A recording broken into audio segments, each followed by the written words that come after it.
I am scary. I know your fears. Tell me everything you know things. She has a couple that work similarly.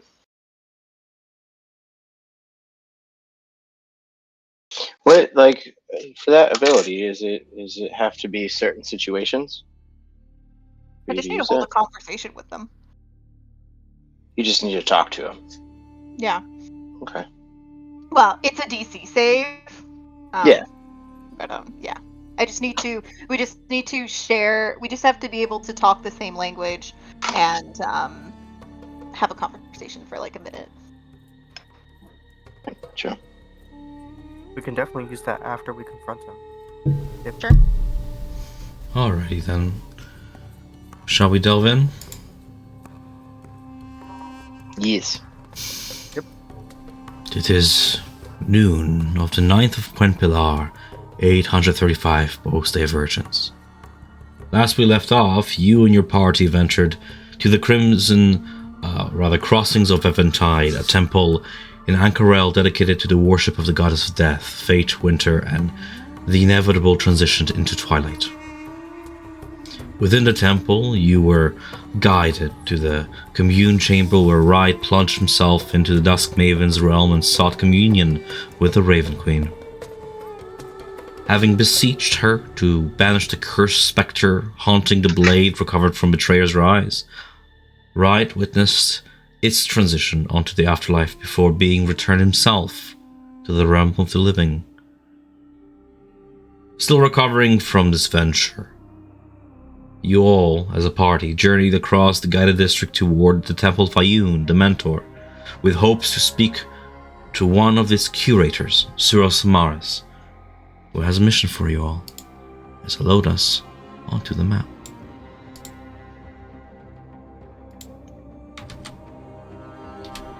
Dedicated to Ayun, the temple is more a library than a hall of worship, and it doubles as the base of operations for the Marquesian branch of the Library of the Cobalt Soul.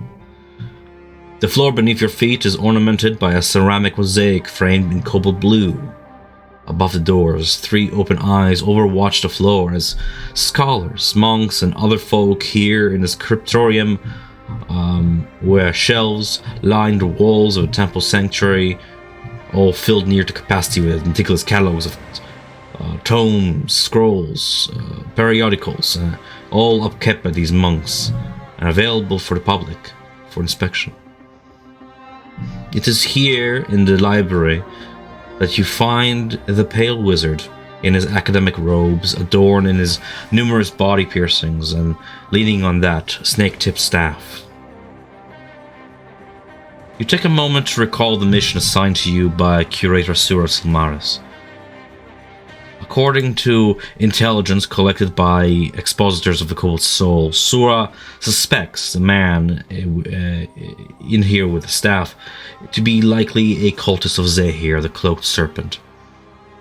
Your mission, should you accept it then, is to follow this individual and, without causing a scene, find out why he's here. If he's here to cause trouble, to apprehend him, if you must, and turn him over to the hands of Ord. You are then to report back to Sura when you're done. And so, as you proceeded to trail this individual and stake him out, you used your time here in the library to also conduct a bit of research over the course of, well, our week, but in-game several hours. So, as we dive back into our story, having reviewed your research conducted over the past several hours, would you like to share your findings with the party? Discuss anything? Take it away.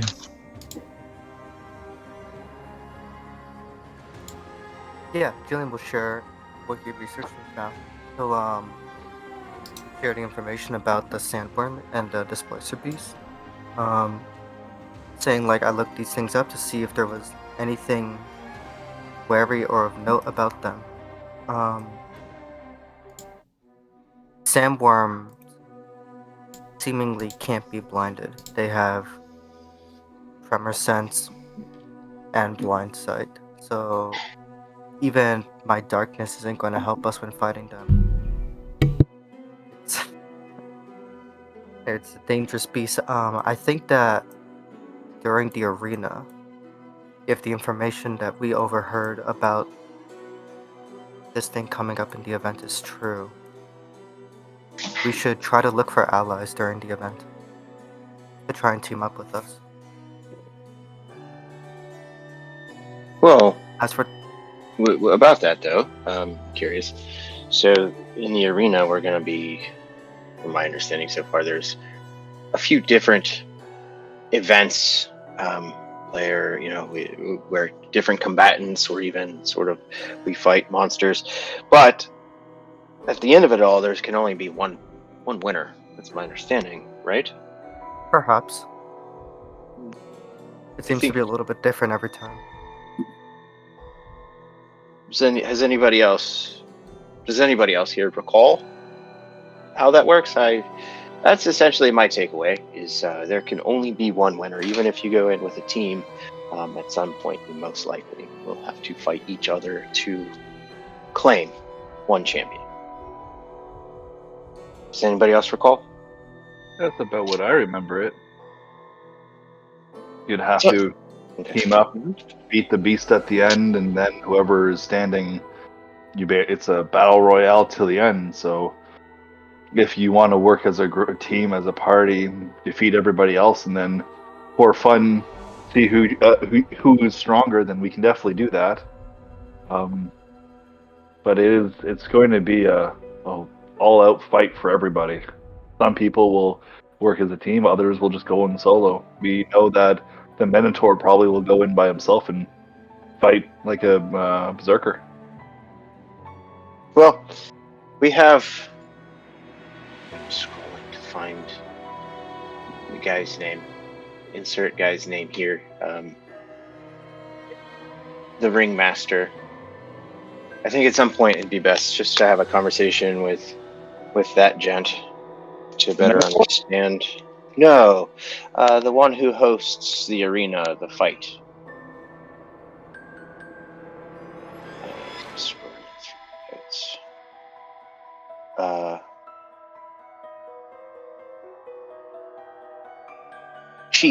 Sheed Kaltor, the ringmaster of the games. Sheed Kaltor. We might be able to get a better idea what to expect in that arena. So, perhaps, Julian, you might be right, but we need to talk to Sheed to get more information about what to expect. Well, And then we could definitely come up with a plan. Is it a good idea to let the event organizer know that participants know what he's going to throw at them? It's not about knowing what's going to be thrown at them. It's knowing the basic rules of the competition. Oh, don't mention the sandworm. Just ask him, like, hey, for this event, how many winners can there be? Yeah, exactly. Exactly. Okay. Yeah. That. Just as a gentle reminder to the paranoid among you, the sandworm which you speak of has been dragged through the Ridge District in full view of the populace for their enjoyment. It's not exactly a big secret to drag a behemoth through the city. If I remember correctly, the guards even said to us that if you really want to go see it, just go by the arena to see it. Yeah. Okay. Although, Julian, from your research, and also just from our past experiences, if I remember correctly, the worm is really fast. It can travel it can travel long distances in short periods of time, can it not? Pretty fast, yeah, maybe. Yeah. It could also just be that because it's much bigger than us that it looks like it's moving faster than us. Well, because I know last time the only reason we got away from it was because I made it run away. Yeah. It gave us enough time for us to run away.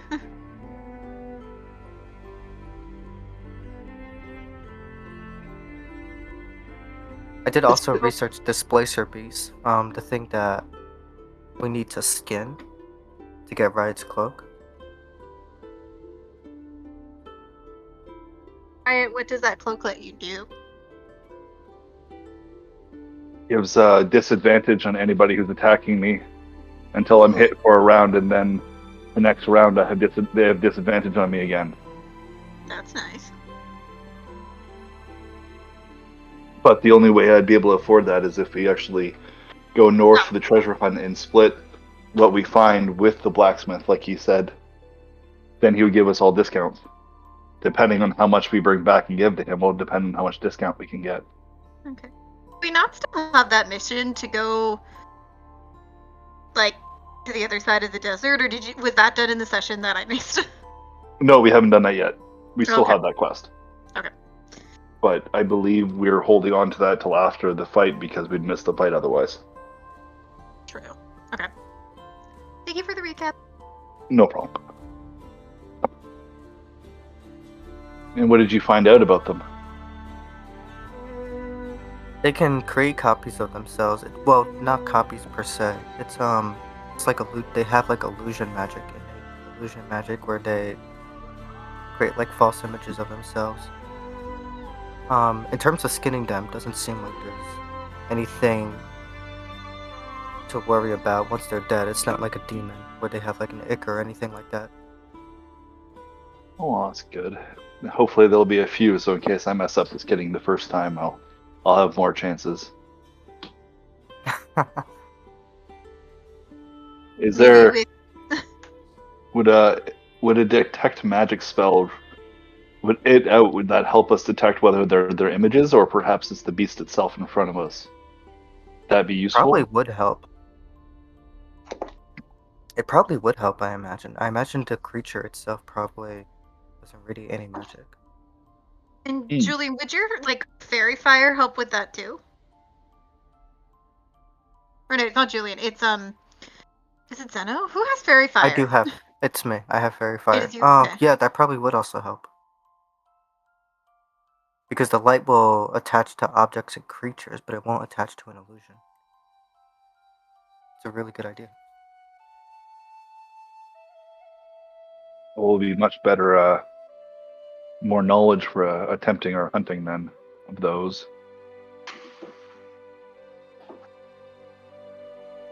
So I don't mind. Oh, sorry. I'll go ahead first. No, you go, because I was gonna change the subject. Oh, that's what I'm doing currently, actually. I was just gonna say that Riot would say I did some research as well. I did some research on Jamonsa Ord, the Emperor here.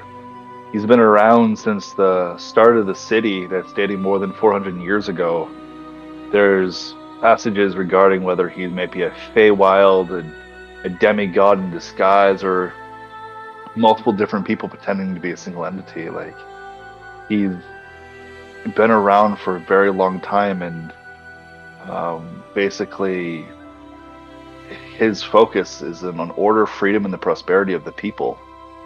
He sounds like a rather straightforward person, and the one thing we need to be careful of, and if we do find the veal and everything like that, not to get wrapped up in anything that they do, because anything that comes from theft, exploitation, murder, punishment ranges from life in prison to permanent exile from the city. The offenses could be minute in the smallest way, but still carry a very strong penance. And we should be careful with this. Also, Jamon Sword is rarely seen in public, and it's very hard to gain his audience. So perhaps the letter that I have will at least get us audience with the judge, or even perhaps him as well. You said Wait, what? You're trying to get an audience with the king? Of course. I have a desire to own the tree that's in the All site, so I wish to do some alterations to the area. So hopefully that I'll be granted permission to own that little plot of land and change it to suit the Wild Mother even more. You said that he's rarely seen in public. Yes.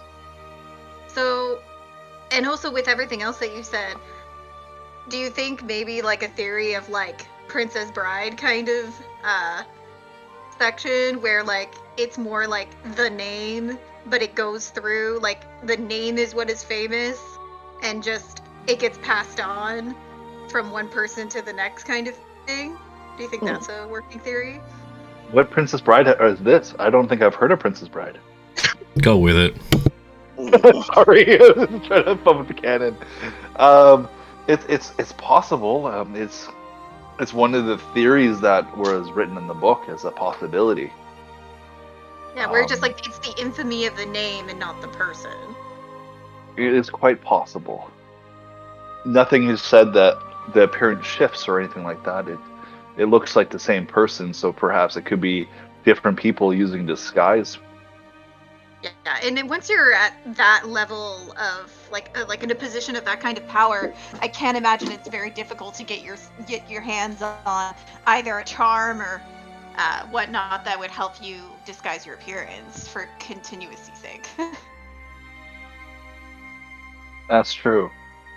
But nonetheless, if this being has been around for 400 years, and there's a chance that maybe we should watch, and if we have a chance, the audience, even just name drop Elixian's name.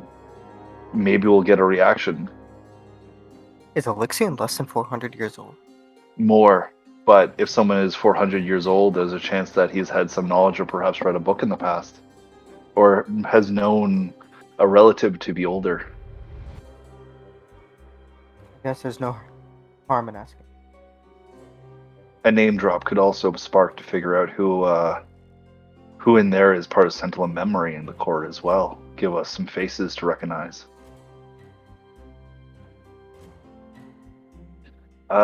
Another subject that I researched was Kalmaro. There was a decent amount there upon it, and that was a little hard to understand, but regarding the place called Kalmaro, there was 3 entries I found. A map in the Sigil district, where we saw the excavation of the All Site was. Then there was a small book by a High Curator Jamil Alathia. I probably butchered that name. On the subject of what? That's you. Exploiting the last decade. Among the pages in an entry of Kalmaro, the name of former leading in the city of Marquette in the era of calamity prior to the destruction of Grumsh. But we already knew that from Question. But it is the city is one of the most magnificent cities in the world. It rivaled Vasselheim. The Legion of All-Side archaeologists suggest that in those days before the calamity, it was home to all kinds of elves, and including those who were transformed into Alexandria's first orcs by the blood of Grunsh. And we know that is the area of the Arkhart's temple. We also another entry was actually from. Do you guys remember Trast? When we were spoken to about him. No. Mhm. I don't remember. He was. I don't know if he was a curator, but he was definitely an archivist in the Cobalt Soul, who turned against the Cobalt and became the leader of the Sentinels of Memory, who were against bringing back the past. And he put a petition to try to oppose the Legion of All-Side efforts to excavate from Kalmaro. And the petition demanded the Emperor to roll back his decision to grant the headmasters of the Legion of All-Side permission to unseal the long-lost ruins.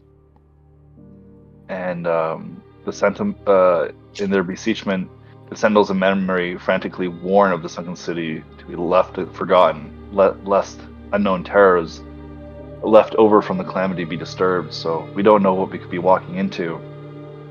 But also, something else that I found that was actually interesting was, while there was a note of Professor Insight Akira, who was a professor of the Legions of Allsight, who has been keeping the expedition active to this day. If we're lucky enough, maybe we should go back to the Legion of Allsight and see this professor. Ask him about what he's found, where he's gone, what he's seen. Perhaps give us more knowledge of Kalmaro before we even enter the depths of hell. Of what now? Well, I say hell because it's surrounded by water. Fair enough. Quickly before we go swimming. I don't like water. Every time I've gotten water, I've died. Why don't we just get you a water bubble? Or an air bubble. That way you won't get wet. I think that is a fantastic idea. I don't know how to get one of those. Something to look into. If there was a way to keep all water at bay and I can just float in a little bubble and just be safe, that'd be fantastic. Maybe I won't get eaten again. Well, I don't know if the air will be enough to stop you from getting eaten. I feel like if something is big enough to eat you, it probably doesn't care that you're in a bubble. I hope that's not true. But definitely something to both the bubble and also going to see this professor definitely sounds like it's something we should do as we prepare to enter the depths. The last thing I researched, and I'm happy, Julian, that you gave me that note, and I did show it to Melina, and she will look into it. She said that I did some reading into mind flayers, and they're very dangerous creatures, and they're very unnatural. I worry for you and a mental link that you might share with him, or you do share with him, and what he might be taking from you without your knowledge. I hope you're not losing anything that is precious to you.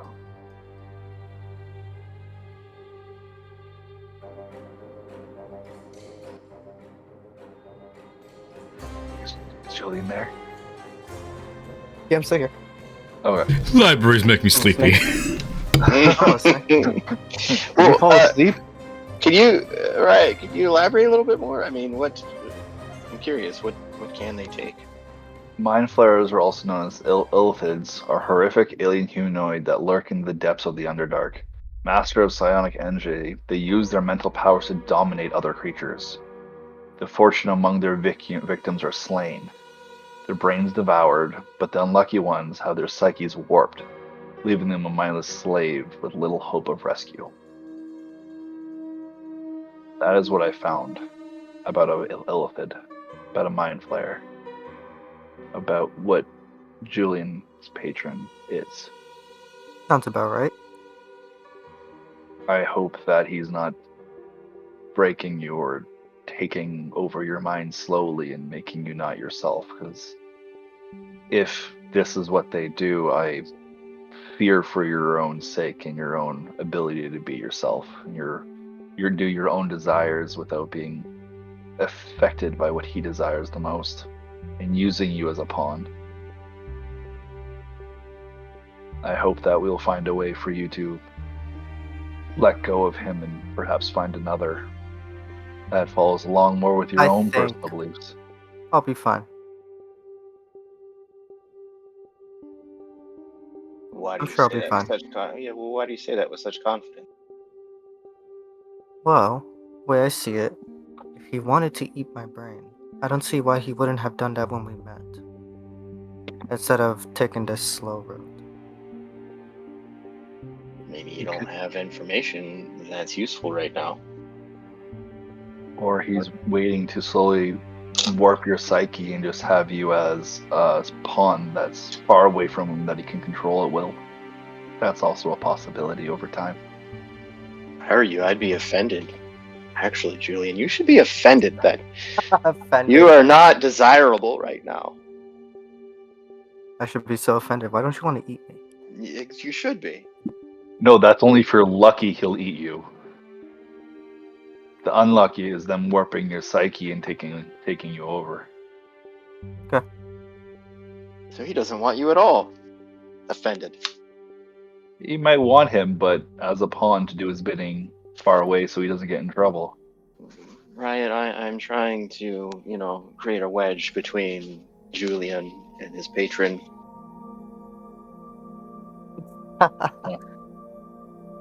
Oh, I think that's a good enough wedge, not wanting to be controlled. Well, Well, it's been I since also years. I also did some research, some of which is related, talking about the depths that you were speaking of, Riot. And it's also related to Julian. I wanted to figure out more about that dream, that creature, that entity you had, Julian, with tentacles and eyes and toothy mouths. At first, I thought maybe it was a kraken, but that didn't quite line up. Those monstrosities are sort of set and unleashed to destroy the world. And plus, the physical description didn't quite match. And then I moved on to an aboleth. It sounds like it's a closer fit to what reached out to you. Now, aboleths, coincidentally, they have really good memory. They can recall moments from prehistory with perfect clarity.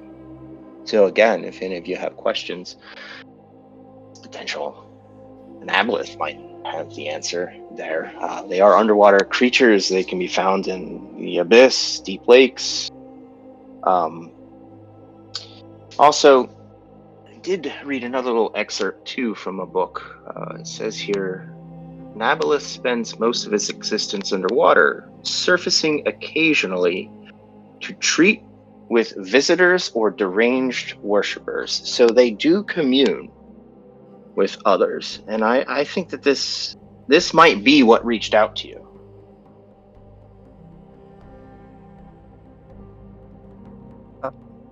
It was my patron who reached out to me. He wanted me to free this thing.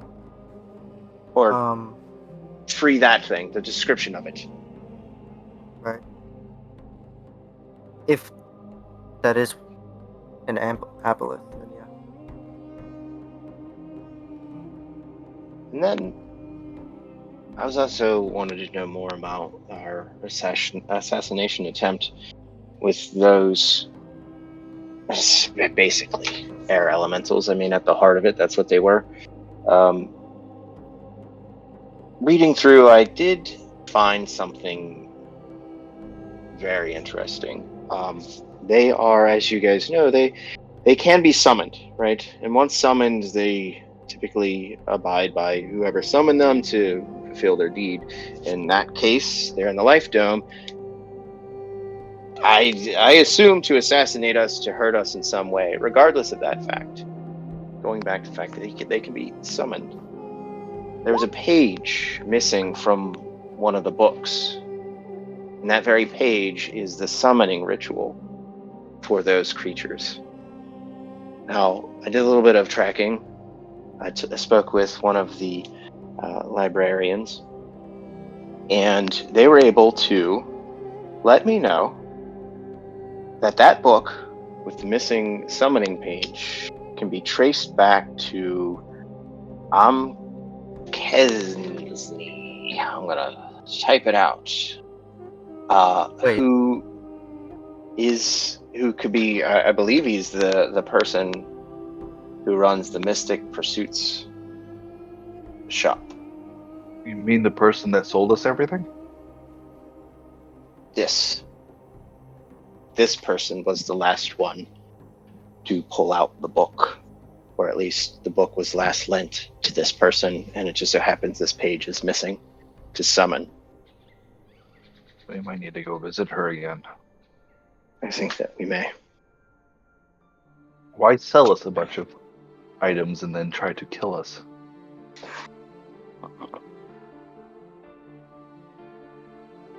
Good question. Why indeed? But that's some important things that I discovered. Damn, she robbed us and sold method of killing us to someone. Or she simply is the one who created a spell scroll. And then we can ask who bought that spell scroll.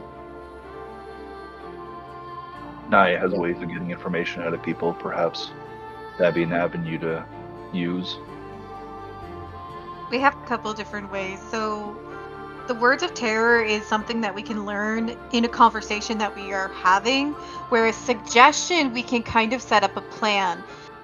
Suggestion lasts 8 hours, so we can actually give like signal codes and like instructions of like they can do something that's not ridiculous. It can't be out of the ordinary or at like extreme or anything, but we can set up, we can have them do something with suggestion. I do have the dust of deliciousness still, and if it takes someone's wisdom to go past your spell, then I can make it to the point where she has more issues with trying to do that. Essentially, give disadvantage. Does that dust do? Yeah, because How do you use it? words of terror is wisdom based, and suggestion, I believe, is also a wisdom save. Yeah, it's a wisdom. They're both wisdom based. Dust of deliciousness is also, I believe, in our charters. If you would like to see it. You would need to feed her something for this to work. Good berry. We can find some muffins. Just walk up to her and say, "Hey, eat this." Would you like to try something tasty? Well, if it does, could we not just blow it in her face? No, she has to consume it. Okay. But it also becomes the most delicious thing she's ever tasted.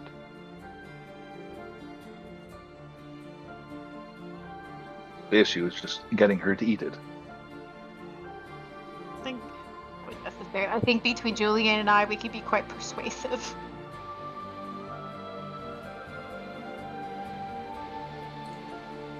Okay. Sure. I'm all for it. Either way, we still need to head that way at some point to talk with this person to see what they know about why there was a torn page. And that'll get us closer to figuring out who is after us. Definitely. Well, I think this is all really, really good information to make sure we're successful here and, well, if nothing else, stay alive.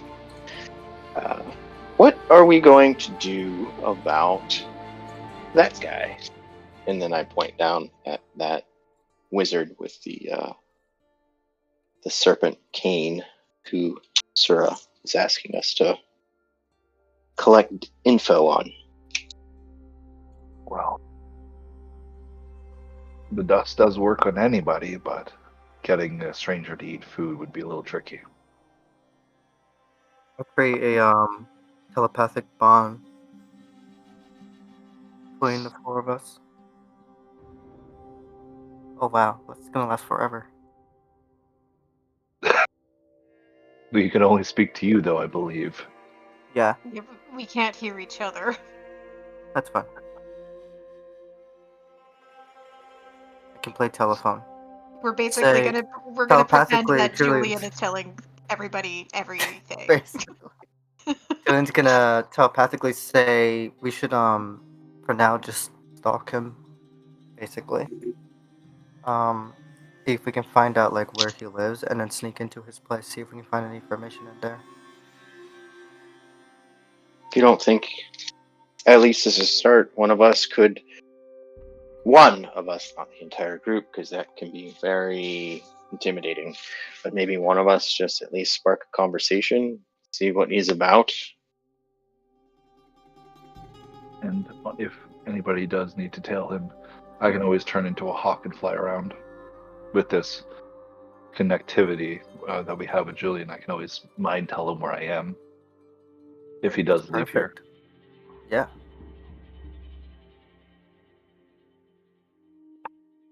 It'd be very inconspicuous to fly around as a hawk following him.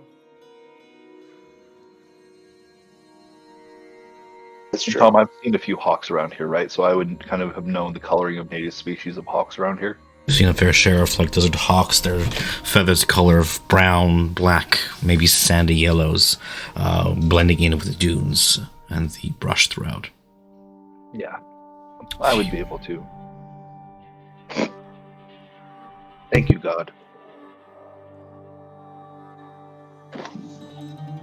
So we got the tail down. I think that we can do that with a level of confidence. See where this person lives or resides or hangs out, loiters, who knows. But going back to while this person is here and hopefully not suspicious as we're all staring at him. Oh, sorry. One other thing I forgot to tell everybody. We should be able to talk to him now. Is what I'm thinking. Sorry, I forgot to say one thing that Melina helped me find.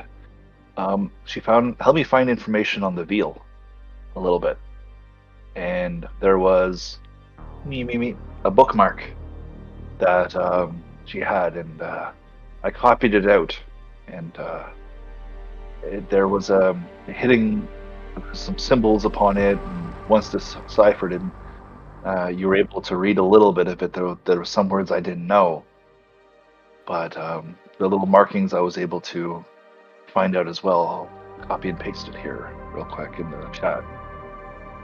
Oh, thank you, Tom. Let me try to read it. Nia would look at the cipher and this is a language, right? It's not written in some kind of code. So the hidden message that everybody can read now, because Ride changed it from Thieves' Cant into English, but the blanks are words that he could not read. That are probably Ank'Harel and Marquette. Oh, okay, good. They're missing altogether.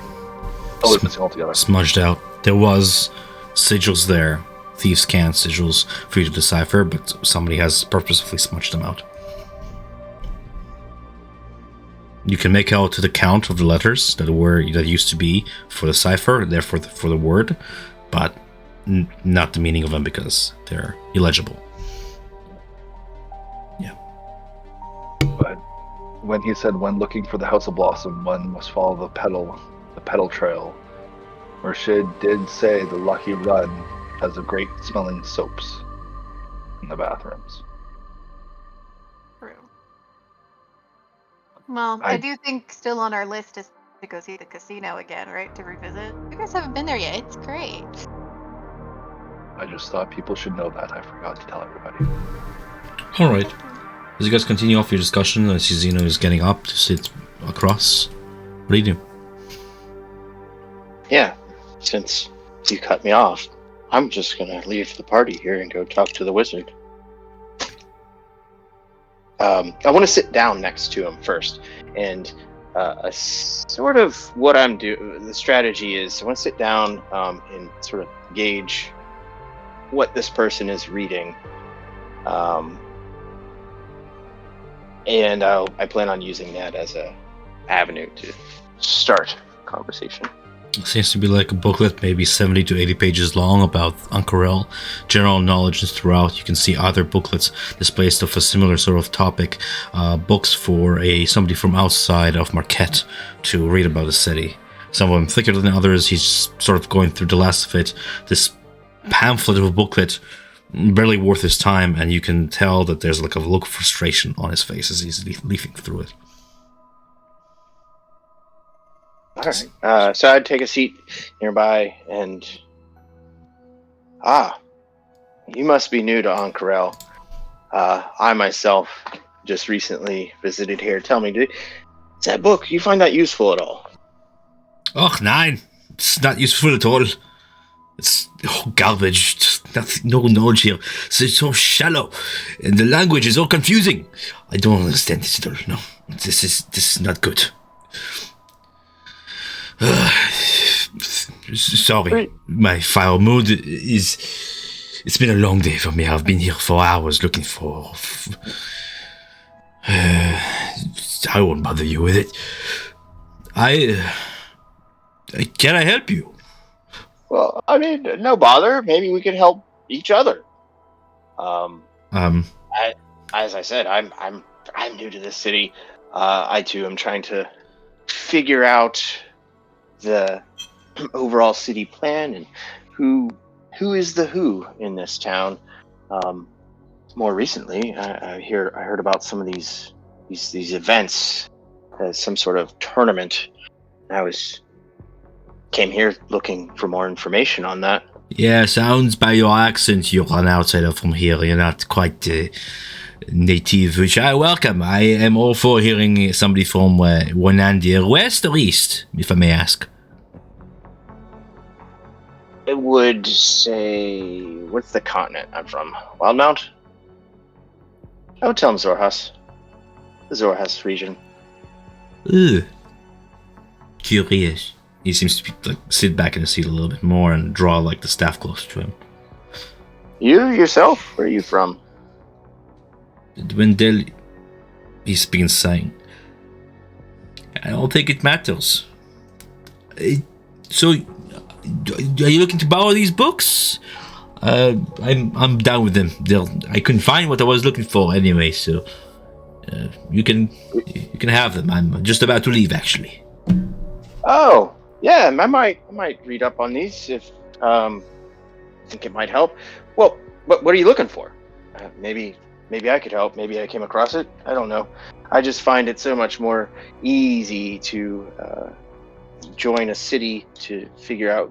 Sorry, just got a note. I find it so much easier to learn of a new city if you just ask questions. I've had a few questions answered just asking strangers. I'm mostly just missing the cuisine of my homeland and looking for something good to eat. The international district is rich in its own goods and whatnot, but there's only so much cargo being brought up from ships. I was looking for something special to remind me of home and make me feel all safe. But maybe I'll find it another time. If you excuse me, I must go. And he begins taking the staff off the table and sort of leaning against it. You can see he's packing away some of his more personal belongings and such. And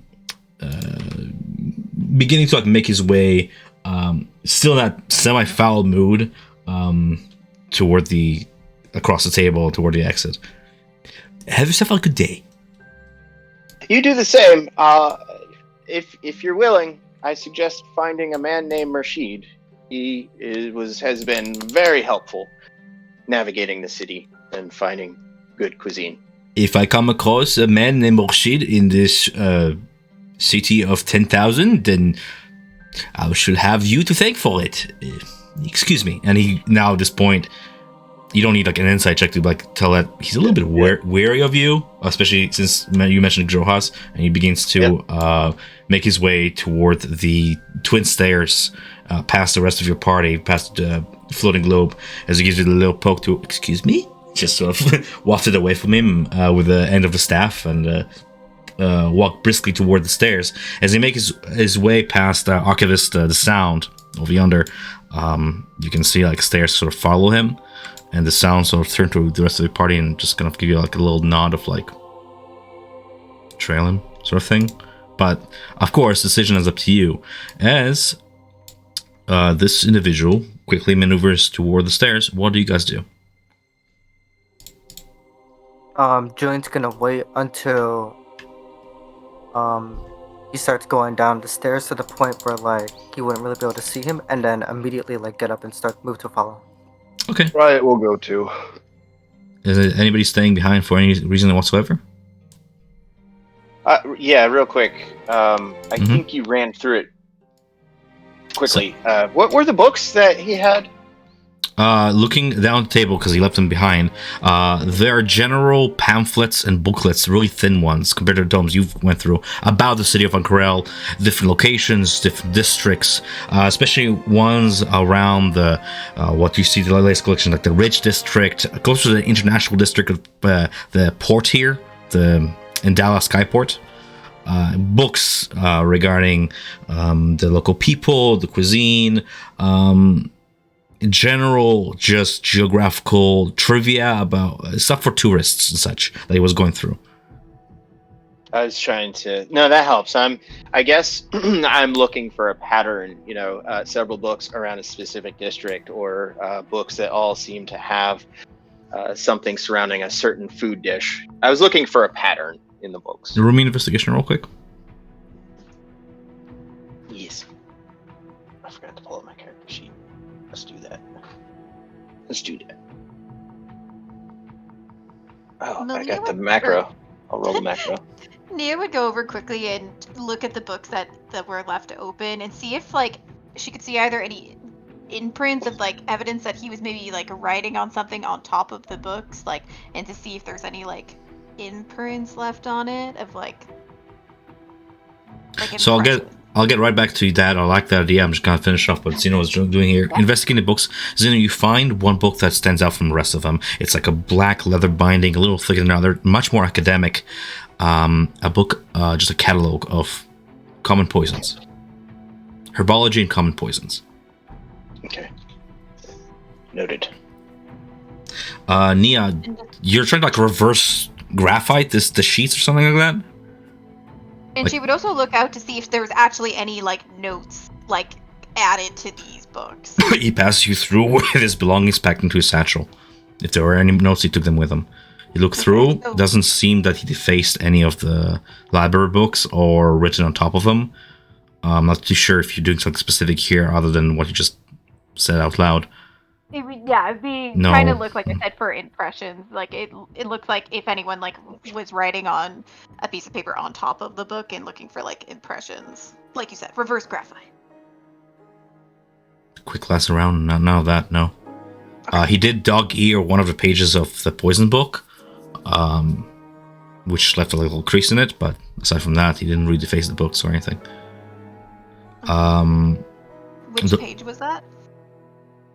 Huh? Which poison? You said he dog-eared one of the poison pages. What was on that page? Tell you. Just pulling it up right now. Just taking its time to load a little bit.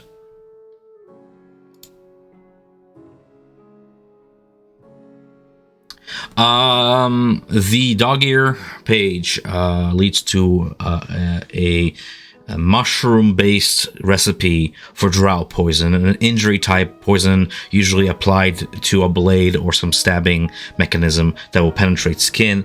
When applied to a living person, usually subjects that person to a very deep state of unconsciousness for up to like an hour at a time.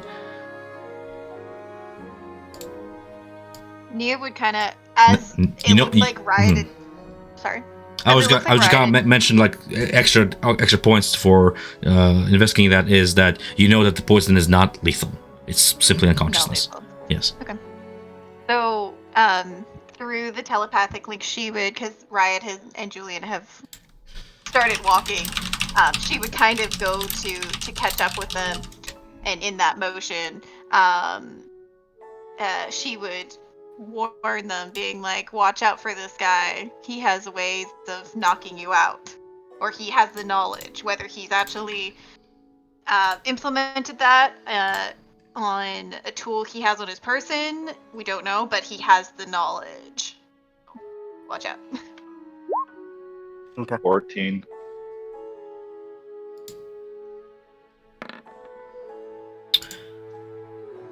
Okay. Both you, as your two friends look around the books there, you quickly just do not lose sight of this individual. Follow him as he proceeds to turn down steps and stealthily look about. Doesn't seem to notice you as he goes down the steps. You sort of follow him, and we're going a little bit theater of mind here as you see him pass through the north doors of the temple on the first floor of this temple. You see him begin to like hail a carriage nearby, and like once one arrives, he just sort of steps inside, and the carriage begins to like depart. Riot's gonna look over at Julian and be like, if you want to fall on the ground, I'll be eyes in the sky. Absolutely, yeah. After the carriage starts to drive away, we'll run outside, give Riot his space to what's the thing called? Wild shape into some kind of bird or eagle or something. Riot's Say, just gonna follow the- go by a tree and jump up, go behind the tree, and then wild shape into a hawk, and then take off and follow the. Before you do that, you can totally do that. I encourage it.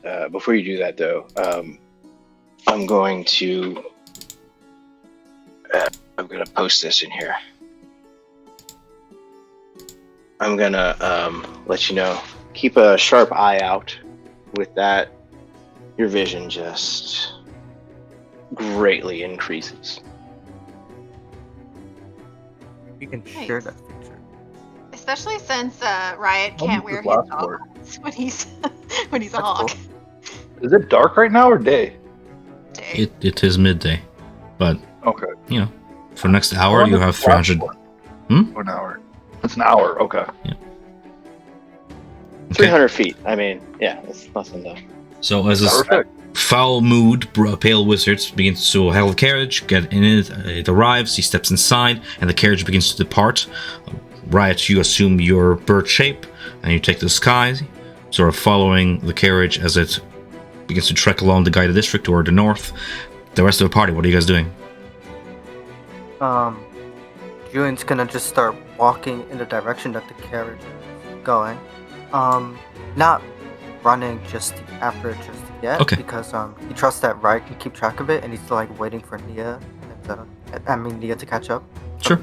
As you maintain a steady pace, as you not become conspicuous, you lose sight of the carriage because it moves at like twice your walking speed around a corner. And you Your just see right a is right, Yeah. left, straight.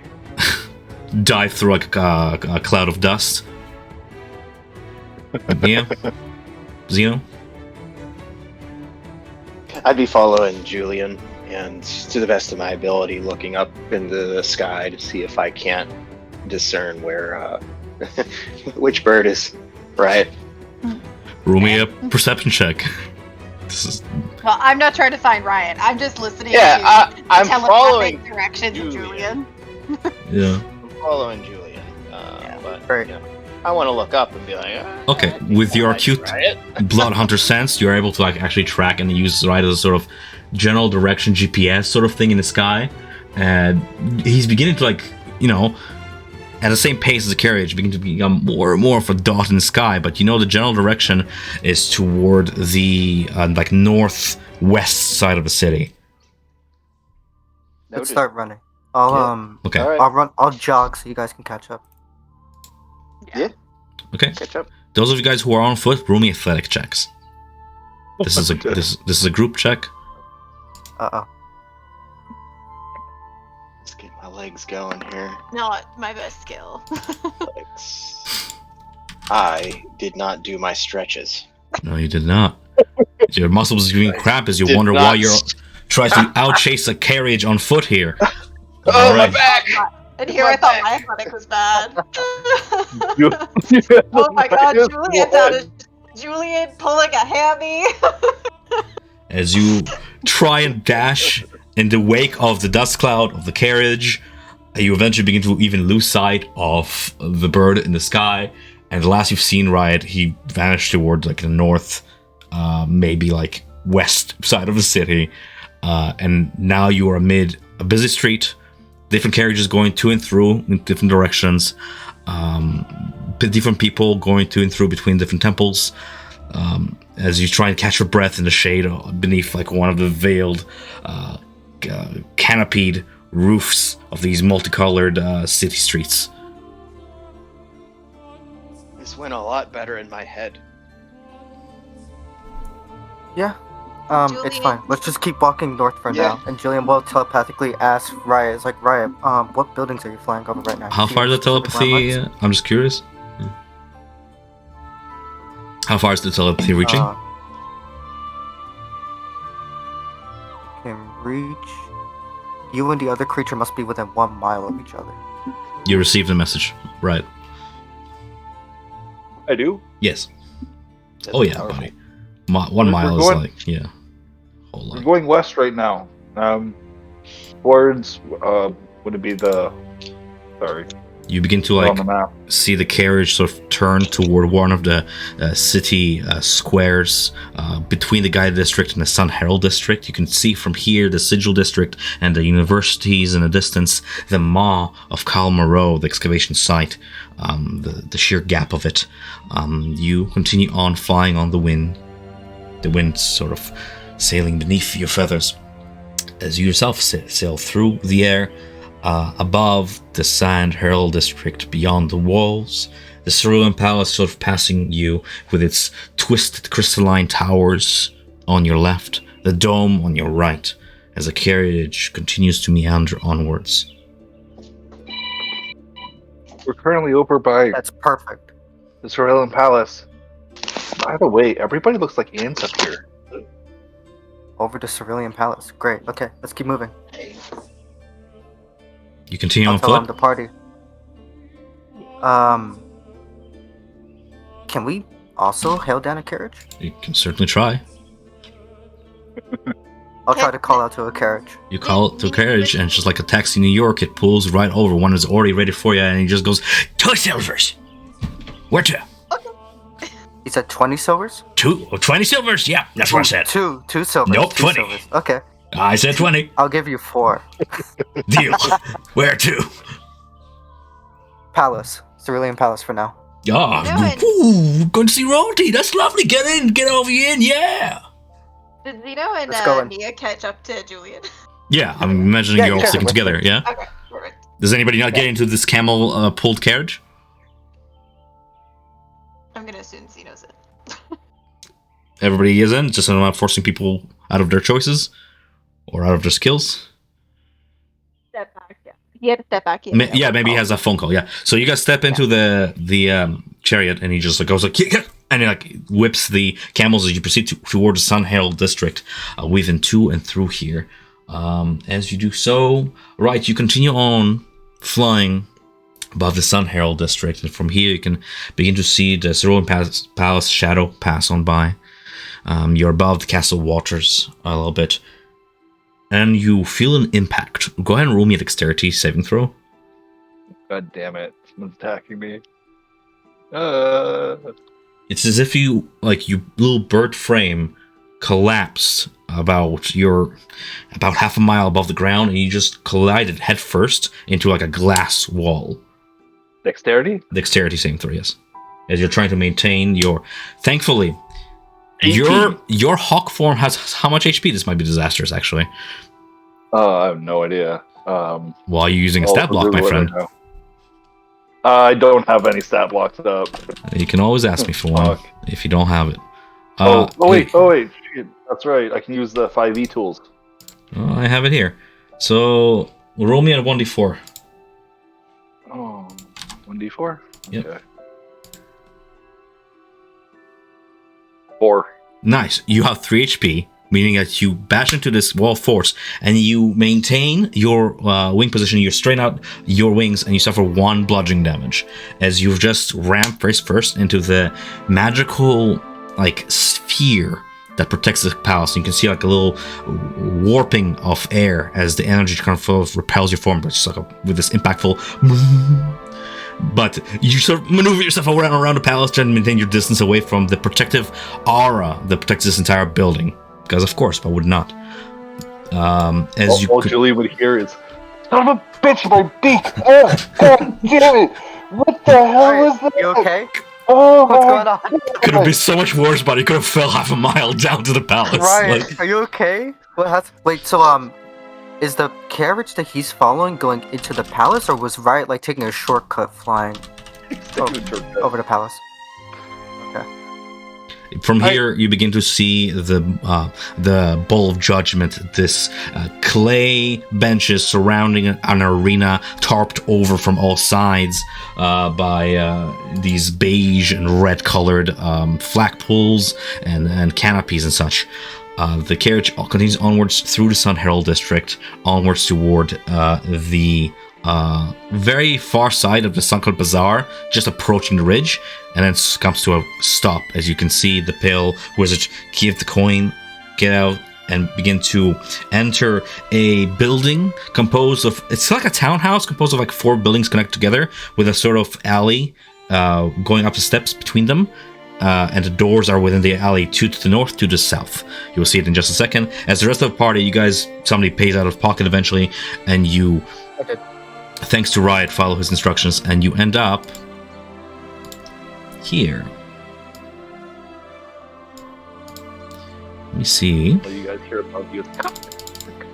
That was such a good idea to follow with with the wild shit. Yeah, came in clutch. So we have Melina's obviously with the party too. Nobody left her behind. Nia, For sure. you still have your drift globe about. excuse me, Zeno is also here. And as you guys step out of the carriage, well, obviously, I'm assuming, permit me a little bit of assumption of narrative.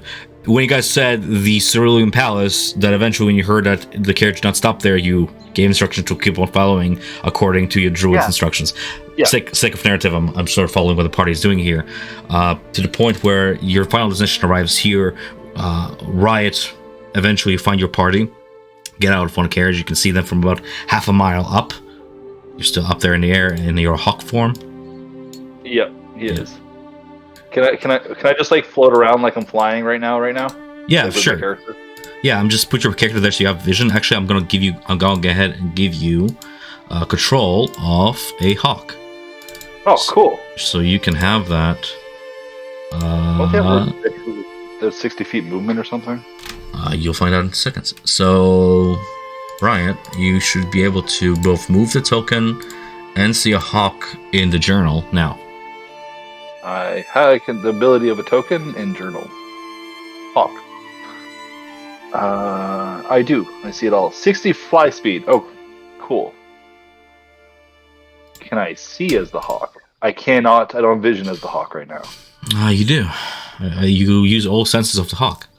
Oh, you mean the hawk doesn't? The token doesn't have vision. 1 second. Oh, yeah. Sorry. 1 second. I'm working on it. You're moving him all the time, so it's kind of hard to catch him. Vision, sorry, I stopped. night vision, and you have a blessing of Zeno, so that's 300 dark vision. Do you have vision now? Yep. Cool. I can delete your other token. Cool. Yeah. So you're hovering about. Obviously, the building's closed off behind these 4 sets of doors. Explained. To each entrance, you can see a pair of hand of Ord guards. Last you saw the individual you're following. Last you saw him, he entered through the this set of doors of yonder. Riot will land on Julian's shoulder and just like land on his left side, and then like peck his shoulder lightly twice, and then caw. You can still expect telepathically, right? I know, but he's doing second door. He was doing it for fun. Okay. And when he cawed, it wasn't a soft caw. It was like a loud caw. So Julie probably like, damn it. Do these guys look like hands of Ord guards, or are they they dress differently? No, they're hands of Ord guards. Same, somewhat bat wing-like shape to their chest piece and to both their chest piece and like the helmet they're wearing that veils their face. Their shield also seems to be like chitin or scale-like in shape, and they have these like scimitar swords with a handle shaped like a pair of claws on either end. Okay. Julian's just gonna directly ask this guy, like, "Hey, what building is this? What's this place for?" This here is the Aradine Apartments. What business have you here? Are you looking to rent? Yes. Oh, all right. Well, you'd want to speak to. Yes. How nice is this establishment? It's all right. It's actually not too far from the bazaar. My family and I don't live too far from here. I would recommend it. Well, if you recommend it, I'll check it out. Thank you very much. Looking for a place to rest after busy day. Sure, you might want to speak to the landlordess, but I'm not sure if she's in at this time of day. I can give her the message and your whereabouts. Perhaps a letter can be exchanged. He just tries his hard to help you here with your little lie that you're twisting. Perhaps. Thank you. Oh, okay. Well, shoot yourself. He's not gonna push too hard there. As Julian would walk by, Riot as the hawk would like fold the wing over his chest and bow its head towards him politely. What a magnificent He's very creature! well trained. Yeah, sure it is. He's very well. What am I trying to say here? That fucking parrot line. The Polly wants a pet. A cracker. A cracker. Yeah. Polly wants a cracker. Just gets out like a bit of like dry rations, just some dry bread. Like ooh, tries to feed Riot. Riot will take it. He'll just peck it and just clean his beak on the hand and look at Julie and be like, You should ask him to see if he has fish. Being a druid is awesome. It just feeds you. Telepathically, Julian's gonna ask, we can't get a room to stay here temporarily if the landlord isn't in. Do we want to just try coming back later? We know where he lives now. I mean, Well, we don't Sorry. Rye would just say to Julian real quick and be like, I'll stay outside and just keep an eye out. I have this shape for 3 hours. If you guys go in and just see what he's doing, I mean, he saw us in the library. Depending on who Zeno talking to him, maybe Zeno would sit off in a different area or go into a different room, and you and Naya go in. We can't just walk into his room while he's there. I was hoping to rent another room while I was hoping to just rent another room and stay nearby until he leaves, and then break into his room. But if the landlord isn't here, then it doesn't sound like we can rent any rooms. Well, can we maybe ask the guard to see if we can take a walk around? At least the common spaces? Julian's gonna be, while they're having their this telepathic conversation, Julian's gonna be, like, sort of eyeing the neighborhood and, like, the place, like, sort of like he's acting like he's inspecting, like, the quality of, the areas, like, do I really want to live here? Yeah, and well, then he'll ask the guard, Mhm. and then he'll ask the guard, like, is there, like, a common room or something that we could hang out in until the landlord arrives?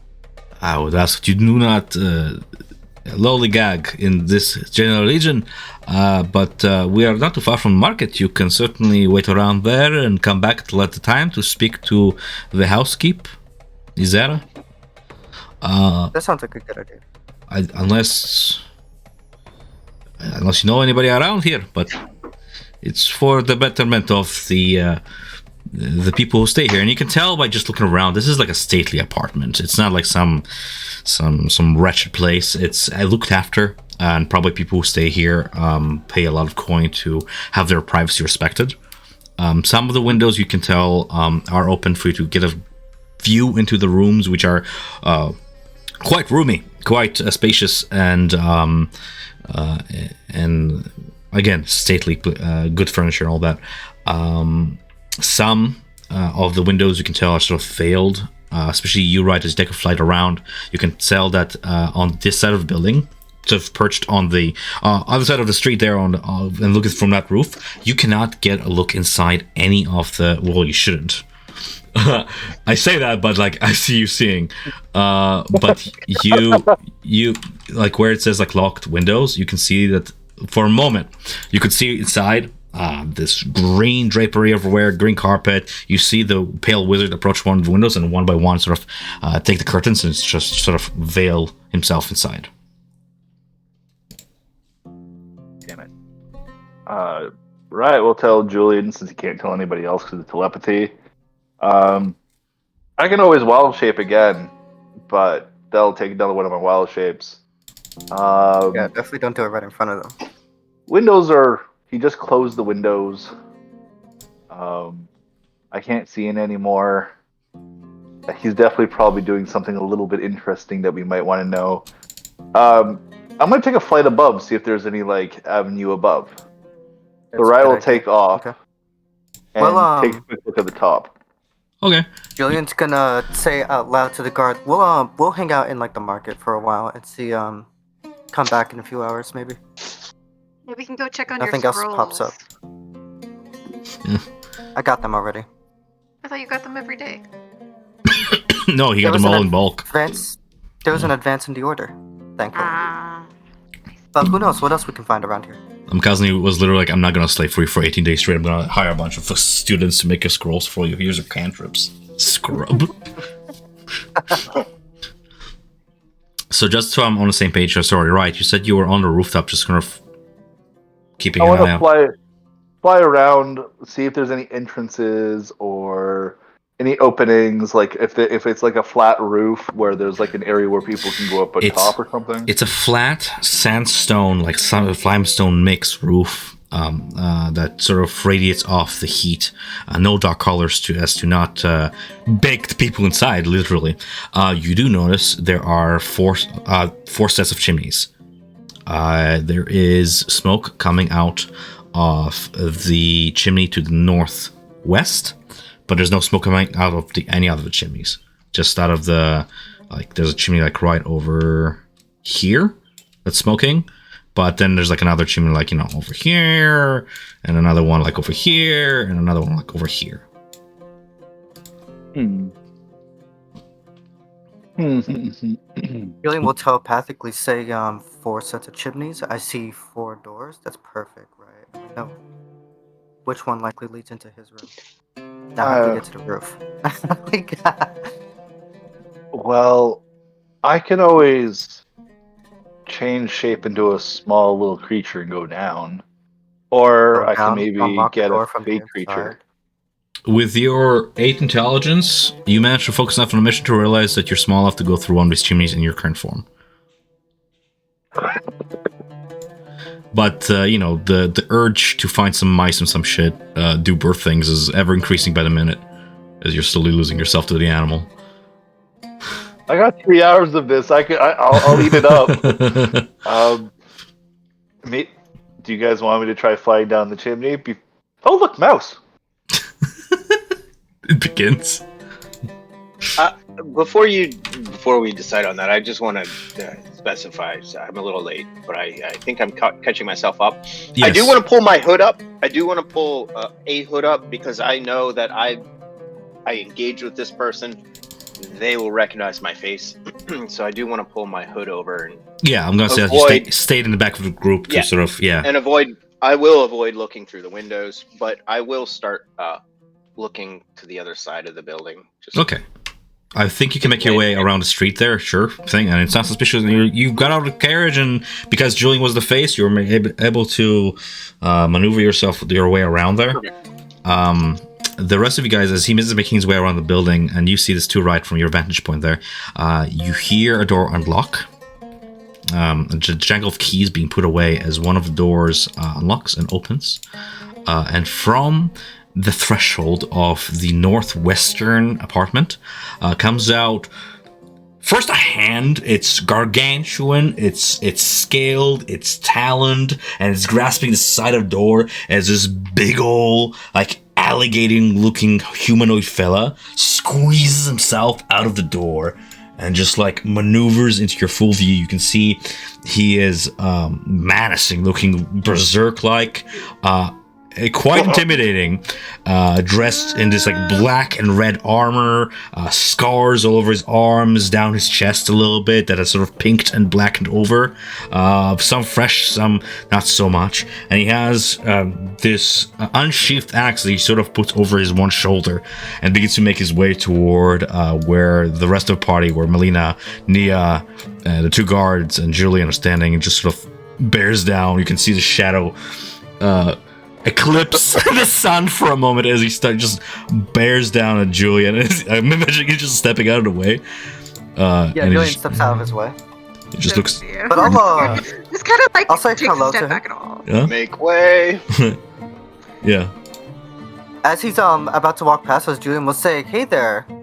You look like a fighter. Are you planning to enter the event in 10 days? Is it 10 days or 11? I do believe it is 10 days. Yeah. Why?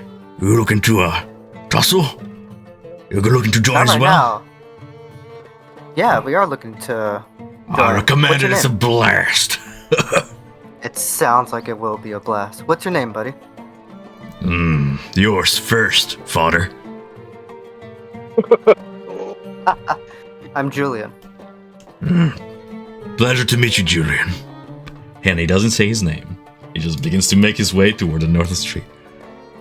Nia like grabs Melina by the arm. She seems a little dazed and like pulls her out of the way. Then he like Where are you headed to? Stops mid-street, looks over his shoulder. The bowl. Gotta get to my training on, you know. You're training for the event? Yeah. You're not. You do that every day? Are there training grounds yeah. here in the city? For the Scar Bearers. No, you're all adorable. I'm looking forward to seeing you there. Show up. I need targets. How often and how regularly do you train? Yeah, like twice a day, baby. Twice a day, going like with- 1 hour each? I'm not good with numbers. I just train till Fair I'm enough. tired, and that takes a while. Name's going with Zach, your- by the way. Oh, nice. I'm Nice going to with meet your you. a veteran Thanks, of the event. Zag? Zag, which you guess is just Z-A-G or something along the lines of. Yeah. I'm guessing he's a scar bearer. Yeah, right. Also, Where's- you're on the other side there. Where is the training grounds? Look, the big old bowl of judgment. Oh, same place the event is being taking place? Yeah. Okay. Is it just open for anyone to train in? Or do you have to register or something? I think the trial training, sort of the registration process, will really do filter out the meek among us. Why don't you come and look for yourself, he says, sort of like smearing a little bit of slobber from the bottom of his jaw. Telepathically, Nia would be to Julie's like, well, we needed to spend a couple hours doing something else anyway. Do you want to go check it out? No. No? Telepathically doing response, no. I don't want to check this out. Tom, how far away, where is the Bowl of Judgment again? Take a look at your map real quick. It's right over yonder. Where are we on this map? Somewhere in the Suncup Bazaar? Somewhere here. Oh. Okay. Oh, Oh, so it's we're not super that far close. away. You're like between the ridge and the northern side of the sunken bazaar.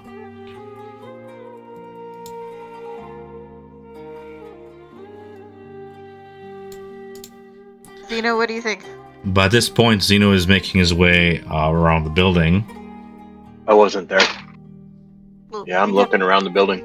Yeah, the so I'm telepathy. sort of panning the camera first to Zeno there. Well, Yeah. I know that we have the telepathy, but I'm gonna assume it's impractical for Julian to have to relay every single message to each one of us 5 times. So Yep. I trust that you guys are all engaging. I'm just looking to understand the layout of the building, and I see that it truly isn't that big. So It's I'll quite, look back. it's quite big, actually. I don't know. Well, Yeah. really? I mean, it seems like a small block. 4 rooms, condos to it.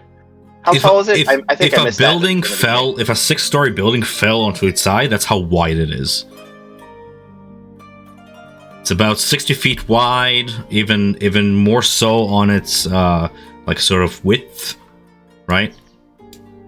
Like about 90 feet in length, all in all. It is around a block. Sort of this whole house complex divided into 4 quarters, 4 apartments. What it looks like.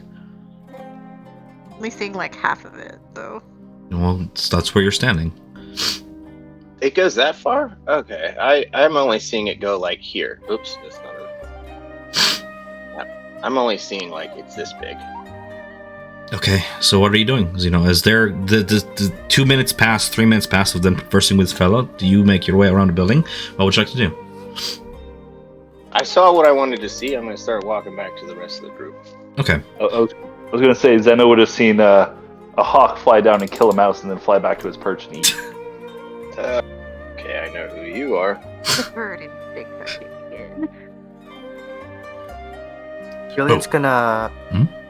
telepathically tell Riot, Riot, the guy in the northwest room just left.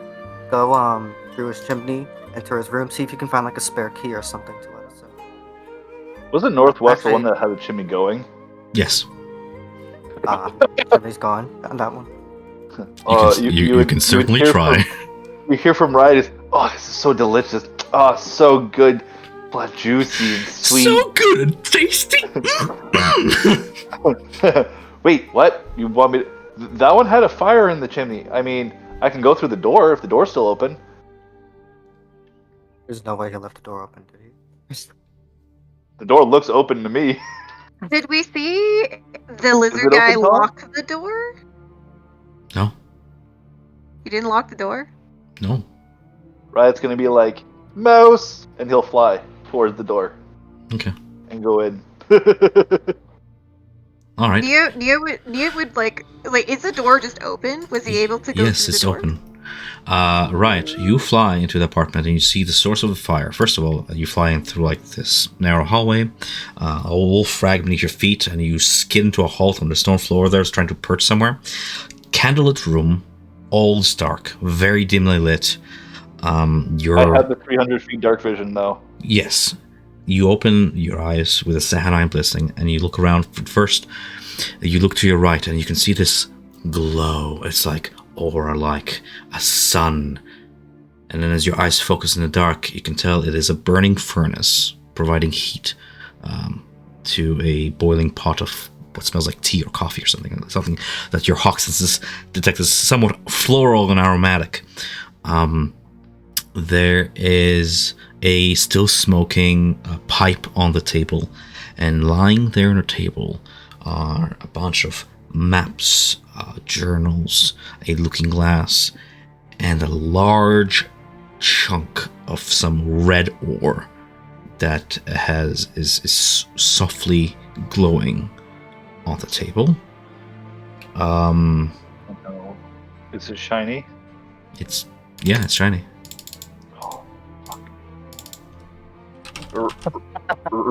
Crack. Riot is gonna send a message to Julian and be like, "Apps, shiny things, shiny." He's gonna flutter over to the table. I don't know if I'll see anything else in this room if I flutter over the table. You see that the windows are veiled over by these crimson curtains, granting you limited vision to the outside at this point. Perfect. All the furniture here seems to be in the same sort of vermilion color. There are two sets of doors, big and heavy for your shape. One leading to the north and one leading to a smaller room, which could be like a bathroom or something along those lines. You see another sort of smaller dresser with rolled up scrolls on it, seals, wax candles used for set seals, a pair of like reddish gloves, and a very small, familiarly looking red gemstones on like a gilded chain. A gilded chain? What's a gilded chain? Gilded, made of gold, very thin gold chain, and it's like this crystal, maybe 2 inches in length, made of ruidium. Oh shit. So you think about what you want to do in the room as I pan the camera over to. I was just gonna say, yeah. while I think about it, I'm gonna have Riot say to Julian, could you tell me if he comes back? I don't think he'll be back for a while. He's going to train. And Julian will outside. Julian will wave goodbye to Zag. Say have fun training then. We'll see about going ourselves perhaps some other time. Sounds good. All right, fella. Sud. Excuse me. And he begins to like turn around. Something wrong? No, Right, it's alright. I'll be right back. And he begins to like maneuver toward the door. Right? You hear Julian's Hang on message. a second. Zag? Yeah? Your what fighting styles do you use in the arena? Could you hold on for that for a second? And he begins to maneuver up the stairs, It's really taking I two really stairs can't. at a time. You hear Julian panic. It isn't obvious. He keeps on moving, but he just sort of gestures toward his big two-handed axe that's sort of rimmed over with this like reddish, blackish metal that ends in like a reddish gemstone in the center. Well, I see your weapon, but I've never seen a weapon like it before. Why is it covered in this red color? Where'd you get that from? Could I get some? Tell you what, little guy, you come to the bowl of judgment and you take a look. And he maneuvers another 10 feet close to the door at this point. I want to throw one of those little fizz bang things and run away. Okay. The what? roll me a d10 because you have 10 types of them in your bag. Yeah, I don't even know what I'm grabbing. I'm just gonna toss one in there. Do you want to pick like, a specific color, or are you just like grabbing whatever's first? I'm gonna grab one, and I'm just gonna toss it. I'll roll a d10. Okay. 3. 3. You grab one, you glimpse a yellow gemstone come out of Zeno's bag as you just quickly. Are you doing this stealthily, or are you making a show out of it? I'm making a show out of it in the sense that I'm like celebrating. The tournament's coming, and I just want to throw that. Just Like right in front of his feet. Cool. Yeah, towards him, not at him, not in a threatening way, but just towards him. Be like, yeah, tournament. How close are you aiming? I'm pretty much aiming at the foot of the steps. At the foot of the steps? At the foot of the Get back steps. up. Blue. Eh. You watch the gem snap and crackle as it impacts the floor and release this very bright yellow series of small spiraling motes of energy that fizz and fly about in like a 5-foot radius and starts sending a small electric jolt around the steps into the non-conductive stone. Very fast fizzles out. Neat. Where was I? Oh yeah, shit, Yeah. door. Neo would catch his attention and be like, "Oh, you said you were talking about the arena though, but don't you need to go to the arena and continues and like is trying to like catch his attention and like words failing me right now. Sorry. It's alright. I got a lot of fans and they're just as flattered as you are. I was doing You're something. right. What was I You're doing? right. You're right. I'm a massive fan, and I would really, really love it if you could show me personally around the arena, around the training grounds. As she's doing this, she's lacing in her words for suggestion. Go ahead and give me your DC for the spell. It's 13. It's wisdom. 13? Wisdom? Sure thing. Cute little dragonborn flirting with him. He should be going for this. So, Riot, you... Try to save your butt, Riot. Excuse me. Riot, I got wild your too. party's buying you enough time to commit some action here. He rolls a 9.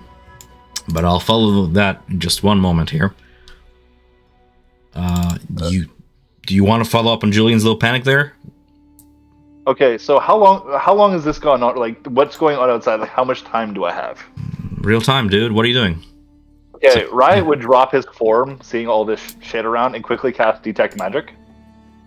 Okay, you get 2 auras of magic. One from the large stone on the table, one from the dresser, and one from this little shelf of yonder, which looks to be an area of herbology goods, mashed up poultices. You detect a little smell of tobacco in the air. It's like this weird-looking purplish leaf that's really mashed into a fine powder and mixed with different fluids that you can now see is the same stuff that's stuffed into the pipe, slightly smoking on the table. Oh shit! Okay. You asked. You can hear your party talking to somebody outside the door, maybe 10 feet away from the door frame currently. Okay, Riot. As he's going to grab the gem on the table. It is big, it is heavy, and it's feeling tingly on your hands as you grab onto it. He's going to put it into his backpack real quick. And the maps on the table, I'll take a quick look at them. Okay, so one that you recognize right off the bat is the map of Ankarel. You scan through it, and it marks several sort of crossed over slots, as if like somebody circled a place and then crossed it over, circled a place, crossed another one over, and then toward maybe the western side of the Sun Bazaar, you see one place that's been circled but not crossed over yet. It hasn't been crossed over yet? No. I'll show you on a map in a bit, but yes. Okay. Riot's going to make a mental note of that. Take the map. He's going... Okay, he'll take the map. Maybe don't. Oh, no, I'm going to take the map. Meta Not taking pigeon. the map. Riot's going to quickly jump over, grab the Ruidium, toss it into his pack, and then run over and get the other shiny object, because it's shiny. Okay, player does not I mean, if you're recall. taking some stuff, might as well take the Use map. feline athletics to move quickly. Okay, as you're grabbing the object, go ahead and roll me an intelligence roll. This is for memory recall. It might, as you're grabbing onto the gem, something might flick your mind that might change your opinion on this. So, give you the chance here. Do you want me to give really specifics, or can I kind of lace it in like Intro or intelligence? Like intelligence. 9. In the panic, you don't remember. You just grab it. Okay. Nia, the spell says you have to phrase, you give a phrase, a suggestion that must sound reasonable. I'm asking you what was the exact sentence you said. I'm shaping. Nia, like I said, as Julian hinted, she's trying to be kind of flirtatious. Scaled folk to scaled folk. And it's just like, I'm a huge fan, and I'd really, really love it if you'd like give me like a personal tour of the arena, and like I'd love to know if like you had like any like suggestions or like hints on like how to do well in the upcoming event. But like, it would be such an honor. I'm such a big fan. Yeah. You know what? I feel like there's nothing I would rather do more. I'm just gonna lock on my door here.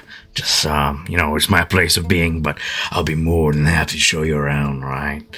Alright. You hear this riot. You have maybe like 6-10 seconds to somehow get out of there. Well, he would use his feline. Actually, 1 second. He's just locking the door, right? He's just talking. You're hearing him from beyond the threshold. You hear the ringing of keys, maybe. Yeah. Would I have time to grab the ruidium thing and then wild shape back into a hawk and fly out with the dead mouse that's in my claws? Sure. I'll do that. I'll grab the ruidium gem and I'll go shapeshift hawk, pick up my dead mouse, and as I fly out, eating that thing. Which way do you fly out with? The direction that I originally flew in. Away from the party. The door? I would go up the chimney. Okay. I'd fly up the chimney. Roll me a dexterity saving throw, please. You have 2 HP as a hawk. The HP doesn't get reset. 19! Yes! Again. You 19! fly. Well, actually, it would get reset, but because go ahead and I'll say, yeah, it's fine. He'll be fine either way. You suffer 1 fire damage as you deftly dive in and through the chimney and sort of use the hot air to lift yourself up with momentum, and you just escape through the chimney with that sound as just a poof of char as this black bird escapes there with a mouse in one talon and that the ruidium gem in your other one, and you're out of there. A ruidium necklace gem. And you're out there. Just in time as the person begins to approach his door and just gives a quick peer around. It's like, Yeah, alright, let's go to the... Wait. Crap. Nia would see him hesitate and be like, come on, aren't you coming? Get on her best blonde act. Yeah, no, you're right. I'll deal with that later. It's not as important. Yeah, let's go. I'll go ahead and show you around. and Zag begins to approach Nia and sort of head in the direction of the bowl from here. As he was walking past Julian, could I have seen like where he put his keys and pickpocket it as he walks past? Go ahead, roll me sleight of hand.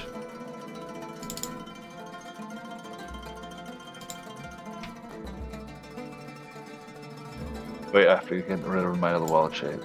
1 more. Ooh. I'll use a psionic die. Sure. You're in so much trouble. 6, 18. You tug on the chain and realize it is caught on the rest of his belt, and just turns around, just grabs your hands like, What's this then? It's giving you a pat. Ignore him. Go get him, Tiger. He has issue. He just has like compulsive like grabbing disorder. Ignore him. Ignore this one. You better She keep kind your. of turned to Yeah? yeah, and I was gonna say, and she'd turn to Melina and be like, Melina, come on, you have to come with me. Like I said, trying to act relatively ditzy and Okay. fangirly. Only because the spell, while you're maintaining concentration, sort of overrules any of his other current desires, more or less. He just, like, he doesn't let it slide. He pushes Julian's hand away. He's like, try that again, you lose the hand. Now I really encourage you to come to the bowl.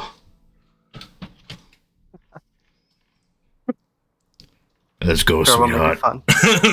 Let me show you the ring. I don't know. He'd like walk up to him and like grab his arm or something. You suggest a crystal of activity limited to a sense or two, and magical influence a creature you can see within range that you can understand you. The suggestion must be worded in whatever manner. Asking the creature to establish itself doesn't work. The target makes a wisdom saving. On a fail, it pursues the course of action you describe to the best of its ability. The suggested course of action can continue for the entire duration of 8 hours while concentrating. If the suggested activity can be completed in a short time, it does so. You can also specify conditions, yada yada. He will follow that course, but that will lead to you going with him. So what is happening in this neck of the woods as that all happens? Nia's dragging Melina with her. Sure. Hey, Nick. I'll ask Nick later if he was okay with it. And then she'd kind of look back at the boys. It's like, you guys can either come with us or you can play nice over here. At least this time you guys know where Nia is actually disappearing to. Well, I'm giving, I'd like turn back and give them the open invitation if they want to come, but their choice. Just let me know if acting anything like Can I'm we- not happens. associated with to that degree, Naya. I am acting like I do not know you guys. When I was heading down south here, he was coming around the corner, so I'm just acting like I bypassed this. Nia would pick up on that. Okay. He would just kind of like turn back to Julian and be like, Julian, play nice. Play Alright, nice. alright. Go get yourself something nice at the bazaar.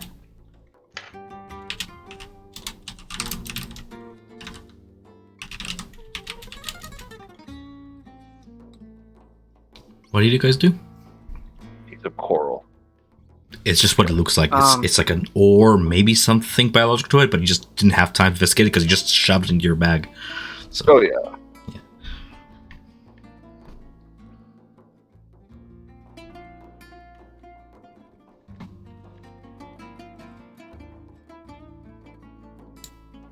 You left shiny stuff on the table. Of course, Ride's picking it up. yeah.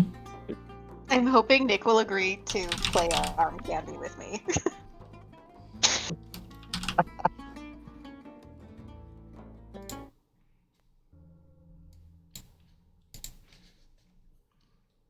Is Nick coming tonight Right, or where no? are you? I'm gonna just because I'm gonna take advantage of this silence here. I'm gonna call a break here.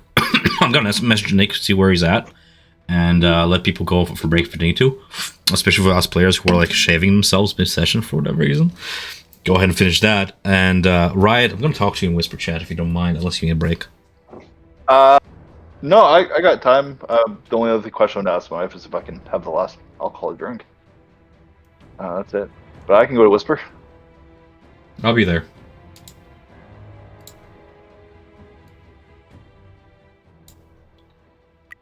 I think I'll be there.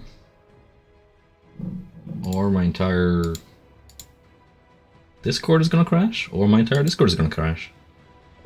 Discord's gonna crash. Yeah, I guess. So, just so we're clear here, because things sort of, I don't know why party does this, but they split each other off and you went in a solo thing again. That's fine. So just so there's no confusion. You, in your hawk form, spotted it's a large piece of what looks to be some sort of kelped over coral, stuck to some stone, melded. It's almost stone, grew some biological substance on it. It's all like very much ruidium-esque. This crystal form with veins coming out of it towards stone, and it's quite large. It was quite heavy when you picked it up in your humanoid form, stuffed into your bag. Thankfully, when you wallet chip, everything sort of bags with you, right, into your shape. Yeah. The pendant. Now that you're out of there, pressure is off. You glance at it. It looks like, if not the exact one, then a similar arcane focus, like the one that, what was her name? The other Tabaxi. Neem, yeah. Neem Sandalwood Burning. The one that she had. You see it's made of gold that sort of digs its claws into the crystal, holding its place. A fine chain, and at the very base of the chain is like a little bat symbol. With now that you look at it, you realize that what's clasping the gem are the bat wings, sort of wrapping themselves around the gem. Did I just steal Neem's pendant? In the moment, you didn't recognize it because of 9 intelligence, but in the panic. But now that you're holding it, yes, it seems that you might have stolen. That's a possibility. That's not good. Well, that's going to be interesting. Mm-hmm. Well, I'll be giving to the all site. Do you have any other questions that I can answer now? Sort of, I just don't, because you're the only one in the room there, so I want to go over this in sort of whisper before it's. So you can present information, and we can keep immersion. So, I guess my other question was, the stuff that was burning, the tobacco that I smelled, you said it was magical? Yeah. It smelled floral. Well, it did exude a magical aura, yes. Is it something that Riot would have come across in his tribe with his, the wise people or the sages of his tribe? Is it something like that smells similar to that? Ask me what you're really asking me. Is it Sood? It's Sood. Fuck! It's one of its many colors and versions. This one specifically a blue kind. Somewhat illicit substance, very much semi-addictive, used by spellcasters to enhance their abilities. But I don't know if your character would have had any experience with Sood yourself, but that is definitely... Riot would have known it through working with the Myriad, and he would have known the price of it. Sure. More, like the local price of the Myriad, maybe it's different here, but yeah. Yeah. Yet. Well, I grabbed the wrong item. Wow. I think Riot's going to be feeling like he has to go back in there real quick and rub off the pendant. You're looking at it, the windows have latches on them, the door, you heard it, as you escaped, you hovered and you saw this gargantuan brute looking like half alligator specimen, you heard him lock the door with your keen hawk senses. I can go back through the fire though. Chimney again. Julian ruling close, 18 versus 20 is a minor failure, where I'm not gonna punch his face in, but he doesn't get the keys. So that's God. As soon as he said he was going for the keys, I'm just like, fuck. Julian's gonna end up in jail. Riot's gonna be going back to the all site with what he has. The group's just gonna be breaking apart again. Just god damn it. Well, here's the thing, though. I'm rolling perception for guards now. He rolled an 18 sleight of hand. Now I'm going to go ahead and roll, because these guys are actively looking about. So, and perception is wisdom, right? No. He totally forgot about guards. And why do you think I asked about that stuff about guards? Well, we're going to come back. We're going to come back to the main chat, okay? Just so we're not doing that whole thing where 22. Oh shit. Yeah. What do you mean, oh shit? Natural 20. Do you guys see my dice rolls when I'm rolling to myself? That is fucked. You shouldn't be able to see those rolls. I saw those two. It was the first time I've seen them. I saw the gladiator wisdom check too. I'm rolling to myself here. I'm gonna turn off these 3 dice. But anyway, I'm gonna come back to the other chat, okay? Okay, Jesus Christ. Okay. Yeah, sorry, I'm just gonna... Oh, no worries. Okay. Be right back. Yep.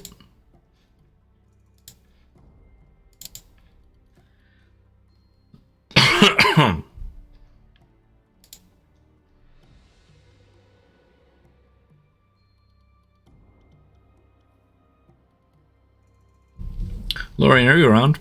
Just take a break. He said he was stepping away for a second. Okay. No problem. I just have a little something to say about trying to pickpocket in front of guards. Oh, that's also true. Yeah.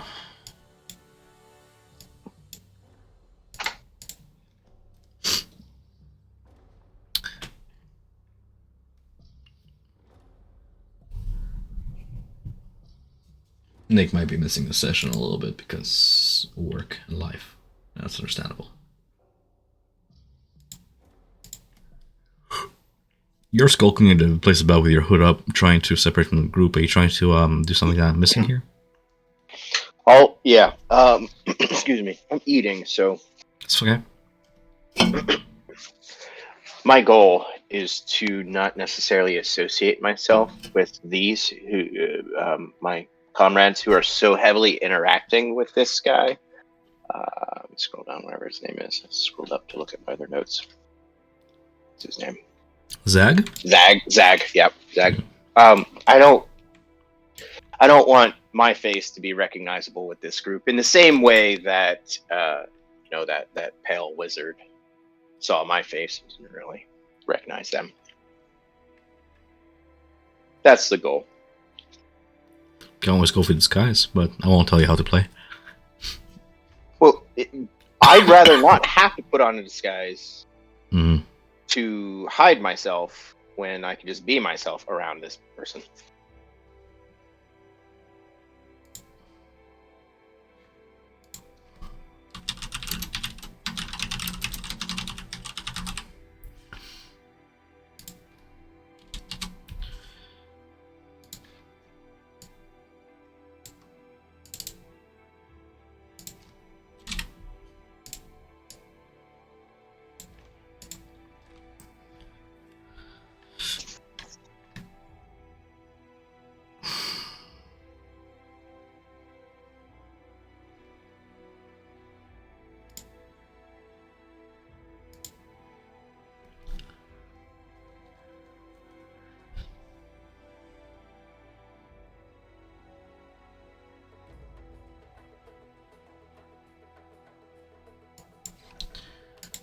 You're from America. An ounce can be both volume and weight, right?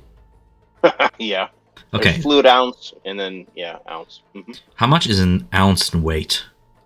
Like, what's the comparison? An ounce is. It's ounce of I'm trying to. It would be in some form of grams. It's a lot of grams. 26 grams. Okay, so 26 grams. Yeah. that's like 5% of a pound. That's really light. It's almost nothing. Yeah. There's 16. Yeah.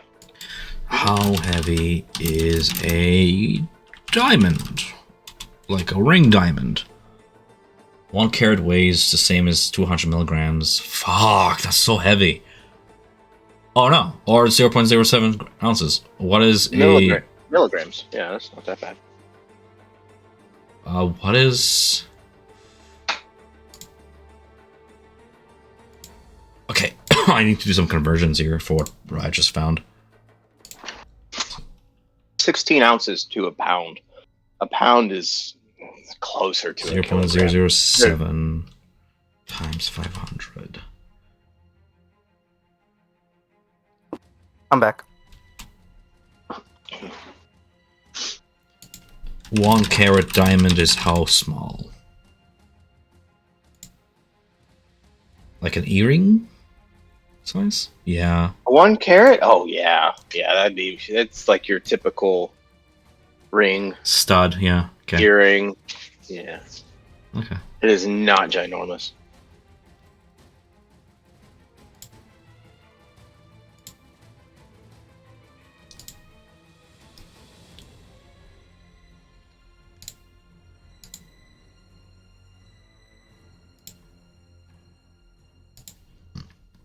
Okay. I'm back. What's up? Oh, just something about trying to pickpocket somebody with an 18 in front of actively looking guards. Actively looking?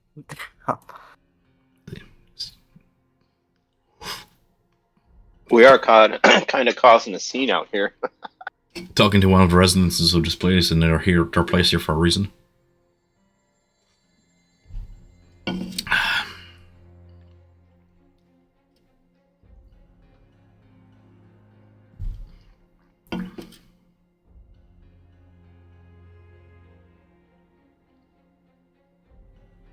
It's gonna be interesting. She's headed to the Bowl of Judgment. I'm not gonna have I'm not gonna have Melina follow her because it's Nick's character, and he'll decide what he wants to do. But if we're approaching session end for some reason here, so I'll give him that as a final choice. If sort of like the party is going to hang up about here and not go to the Bowl of Judgment or whatever. I'm curious how long Naya plans on keeping up this ruse. I don't know. I Yeah. would rather not pan the camera between two locations in the city with Megan going on another solo adventure again. I don't want to do that again. No. If this charade is going to continue, then I imagine we would all just sort of follow. Well, try not to be a party member here, but also helping you. Is there anything that Zeno can do in this situation to make it not this 8-hour charade? Food thought.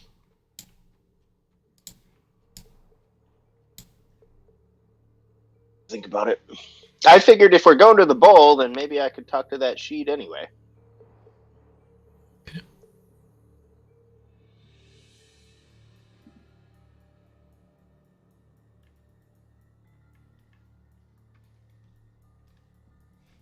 Eid Kaltor. Let me highlight you so I can find your damn name. I keep losing you.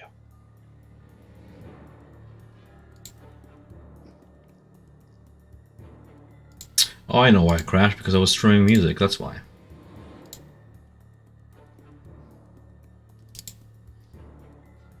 That should fix it. So yeah, every single color of those gems does something different. But I mean, like, little cantrip things. You bought dried time, which is good. That was the goal. It's just to cause a distraction. Mm-hmm. I think you were tracking the colors of your little, those little colorful fizzbang crystals. You used one yellow for whatever that counts. Actually, that's a good point. Let me get in there. I used one yellow. I had 2 yellow. Now I have 1 yellow.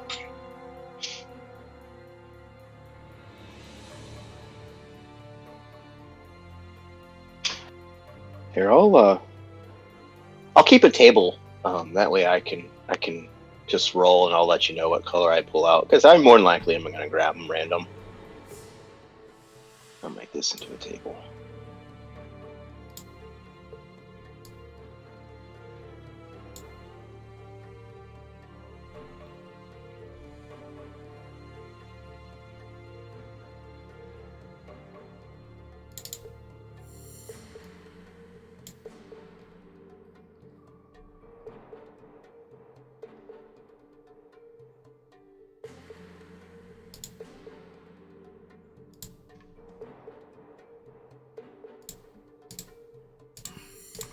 There we go.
What are we going to do about this person we're tracking here? I feel like we're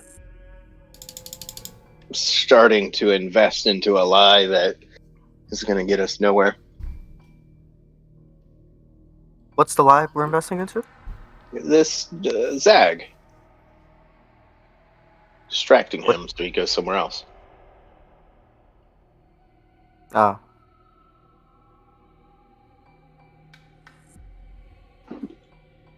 I mean, I guess we can come back for what's his face.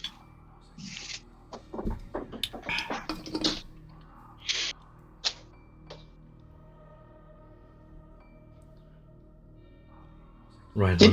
Tom, did he ever give me his name when I asked? You never asked. I never. Son of a bitch. I never asked. That's what it takes. Just gotta ask. Shocker. You know, it's the hardest thing to do. Is just ask.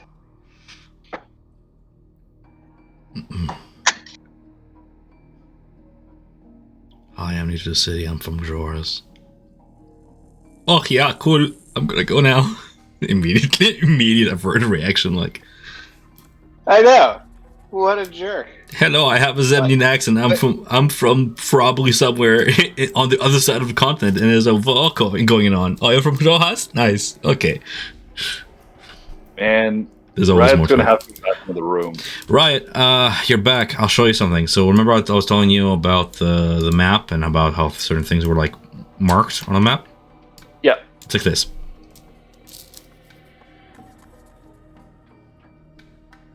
I see. Okay. Like two Is that circles going to are remain there for us or no? Hmm? Can that remain there for us or no? Sure. I would assume that you can mirror that over to your own map if you want to, yeah. Yeah, I would. Just remember, sort of following with Nia's past actions, how she ended up in jail last time, you still have the map on you.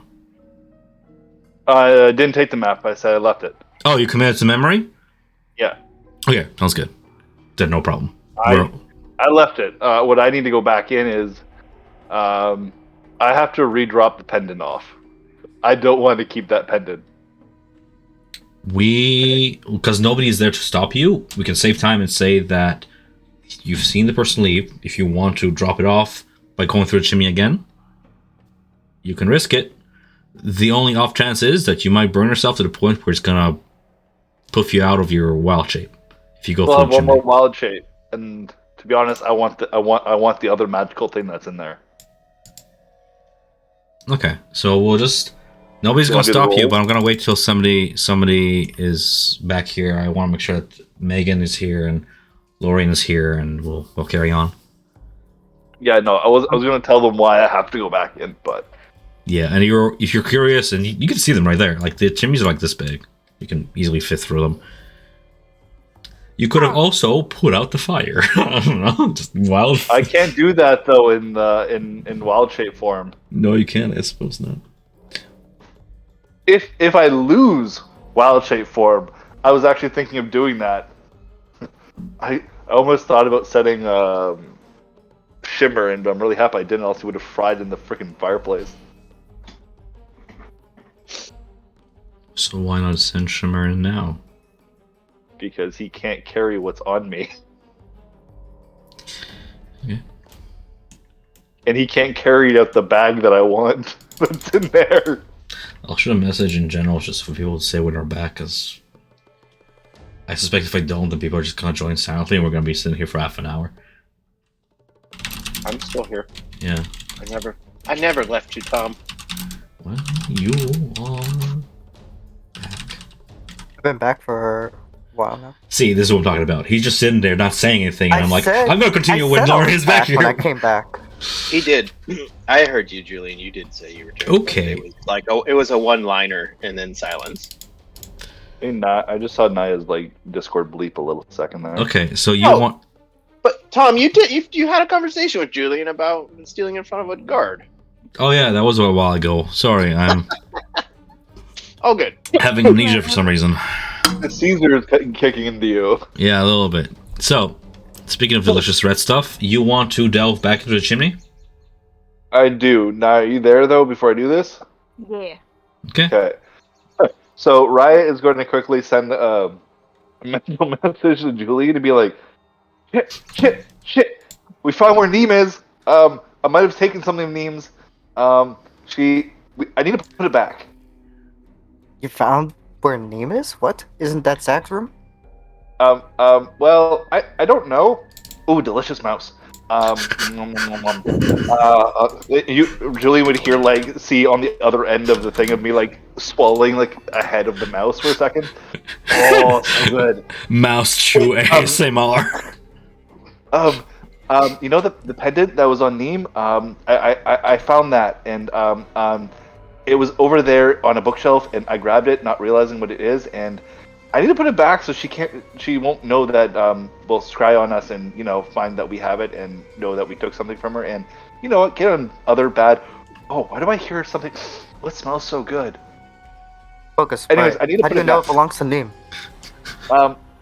It's the same chain, and it has a bat wings holding on to the red gem, and she had the bat when we were in Bazzoxan, and what did that I hear?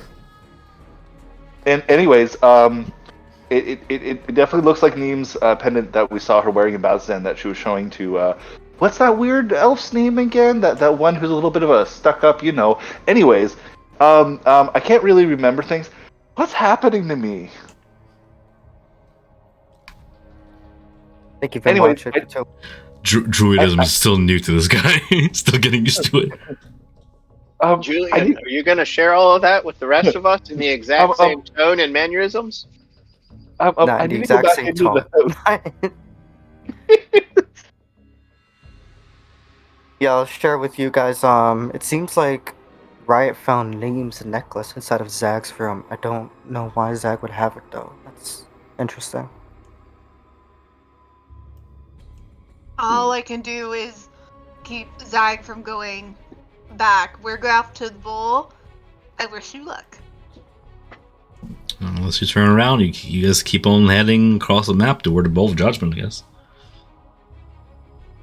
And Riot's gonna go back in that room through the chimney. You roll me a dexterity save then. This is so much fun and such fuckery. Just a little bit. Ugh. If he fails, does he just get crushed inside the chimney? No, I'll just get burned and I'll lose my wild shape. Dexterity saving throw. As Please you not be dive that down one. chimney, surfing past hot air through suit, you roll natural one.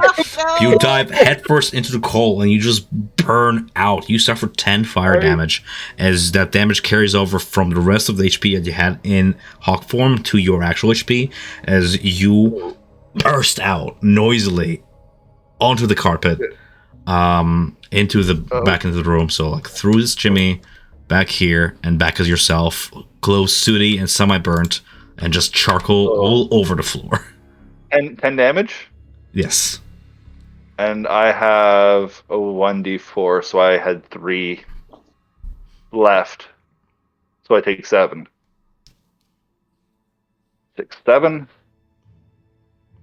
All right. Right. You hear like a knock on the window. Everything all right there, Mr. Zag? Riot's quickly going to run over, drop off the the pendant quickly where he knows what it is, then bolts back to the Sood, grab it, use Druidcraft, wild shape, and out. How much do you grab? He just grabs the bag. You see the whole bag? Okay. Well, how big's the bag? So there is. It would fit in one hand, like a palm-sized amount of Sood. Yeah, he would take it. Okay. Fair enough. And then he would just bolt up through the... And just to be clear, you're keeping the other piece that you got off the table here?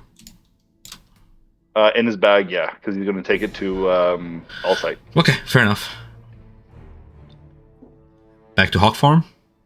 Hawk Farm and out the fucking chimney, and it's been turned off.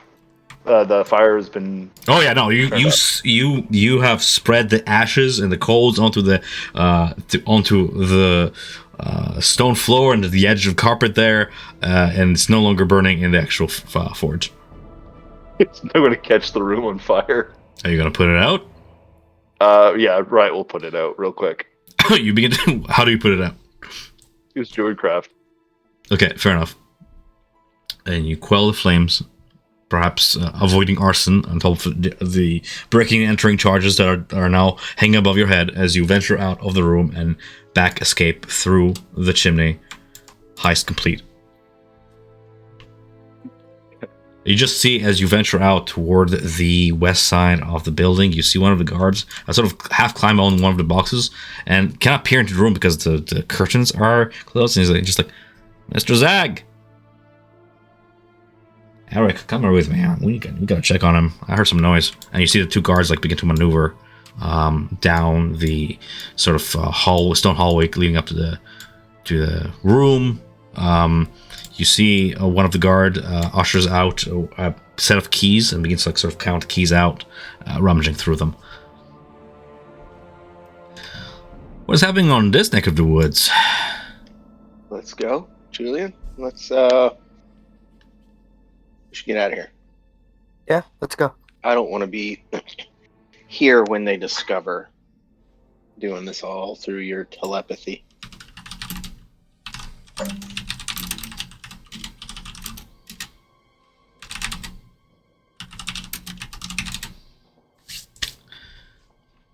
You guys join Nia quickly to heading toward the Bowl of Judgment along with Melina? Sure. Oh yeah, we'll catch up. Right, you come with? Oh yeah, Riot's gonna fly but stay flying, and say down to Julian in telepathy, saying, "So I got something quite nice, and I'll drop it off to you guys when I can. It's something we can maybe use for the veal, and I think I have something for the All-Sight. Huh. I don't know what it is, but it felt weird and it looked shiny and red. Can I see it? I can't really show it to you right now. I'm in a hawk. Faldwin! Fair enough. Faldwin! Get out of the one. Get the new gun. Get over here. We have a break-in. You hear like the voice of guard come from like deep within the building complex from out the door, and you see the 2 guards that were standing beside you guys sort of step toward the hallway, one of them lingering in the back and turning to face not so much Zeno because he's kind of being like keeping to the back of the group and veiled, but giving you Julian like a little stink eye, like a little squint of suspicion. New guy coming? Yeah, no. And then he ventures up the steps. Definitely remembered your face. The squadron of guards disappears past the door, threshold into our apartment as you guys begin to venture up, following Zag, who seems to be oblivious to anything but the task given to him, charmed as he is, held by the magic of the bard among you. She continues to so they're following them now? No, the 4 guards, last you saw them, they went up the stairs into the building complex to the apartment you just were in. Okay. They opened the door with a set of keys, looked, saw there was a break-in, and called all the guards to investigate. But that's the last you saw them as they ventured into the building. You see the rest of your party following Zag now, as he's in his chum state. Follow them. Okay. Yeah, He's saying in his bird form. Okay. He's not getting out of it. I'm assuming he still looks a little burned out of his form. A little ashy. You're a little plum of smoke behind you. You look a little bit like a Gloomstalker in flight. It's gonna kick ass, actually. But high successful. Congrats. Could have been much worse. All right. From here. When I joked about the natural one and it turned out to be a natural one. Yeah. Don't do that. From here to there, it is 1,500 feet to the Bowl of Judgment. You guys good if we carry on to the Bowl of Judgment, or are you guys talking on the way there? Giving you guys the... I think we could just... I don't know if you guys have any plans. I can just fast forward our way there. Unless you had something more for the guy we're actually trailing. I have nothing for him. It seems to be like humming along, just like giving like the yes smirk now and there, like, yeah. He looks stupefied. A bit of his personality wiped off to wipe away any suspicion that would otherwise steer him away from this charm effect task has been given. You guys make your way to the Bowl of Judgment. Let's finally load that in. Exciting stuff. Riot's gonna land on Zeno's shoulder and just perch there. Yeah, sure thing. I'm just looking for music. There we go. The Bowl of Judgment. Let's put us on the map as you enter it. You enter the Sun Herald District, the center of the military activity and law enforcement here in Ankarel. The district houses the headquarters of the Hand of Ord, a stronghold dwarfed only by the Cerulean Palace itself. Past the Ord Bastion, you see the residents in the Sand Herald District are occupied mostly by these wealthy folk, powerful merchants, decorated mercenaries who have sort of earned their riches by winning tournaments or otherwise, and local celebrities of song and stage. As you make your way to the Bowl of Judgment, you pass by Ankarel's Skyport and the international market bordering the Suncut Bazaar. Past the Indal Skyport and the International District, on the north side of the Sun Herald District, an immense circular depression has been carved into the ground and surrounded by stone benches for spectators of the Bowl of Judgment. Here, you see warriors are made into legends. Sporting tournaments are held on a regular basis, highlighted by a yearly event that you now know as the Grand Tournament. You enter the Bowl of Judgment through an arched entrance, framing a heavy, open portcullis. You hear the sound of skirmish and shield your eyes from the raised dust in the air. You see at least a couple dozen fighters duel amid this bloody sand, clashing steel and spells as groups of warriors watch from the far side of the arena. All around, city folk spectate the fights, training and bouts, cheering and shouting. Overseeing it all is a raised balcony platform with a stone throne.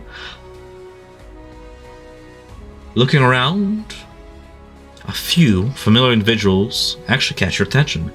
You see off to the side there, it's Irvin, facing off some half-elf with a flame blade, with Dermot providing some sort of clerical support and Maggie providing tactical guidance while they're trying their hardest to while Maggie's trying her hardest to just ignore this massive-looking half-ogre right beside her who seems to be talking to her, and she's half listening. You see other familiar faces. You see Aojabe right next to you guys, mid-argument and facing off this brutish-looking Orug and his two lackeys. You can see Ao is white knuckling this enormous spear as this Ogren laughs in her face and taunts her. You guys are ushered in, following in the wake as Zach sort of turns to Nia and is like, well, what do you say? Who do you want me to pick on first? No, I think this place is so awesome. Just look at all the things happening. I would look at those guys over there, with the pointy helmets. I think that they're ganging up on someone. I think they need to be brought down a peg. Which What do you ones? think? Who you show me? Like these ones over here. I think they need to be brought down a peg. Oh, They don't look to be look at them. They're picking on somebody. All right, roll persuasion, and you're rolling with advantage because he's charmed.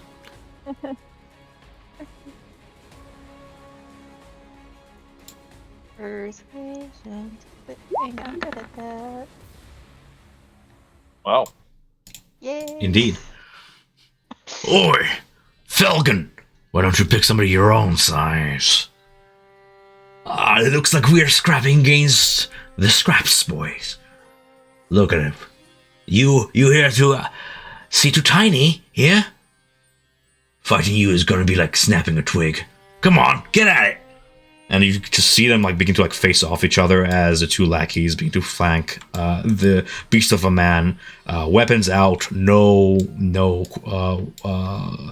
other words exchanged to begin to just clash steel against steel, and bash helm against armor as Air just sort of steps back, still white knuckling that spear.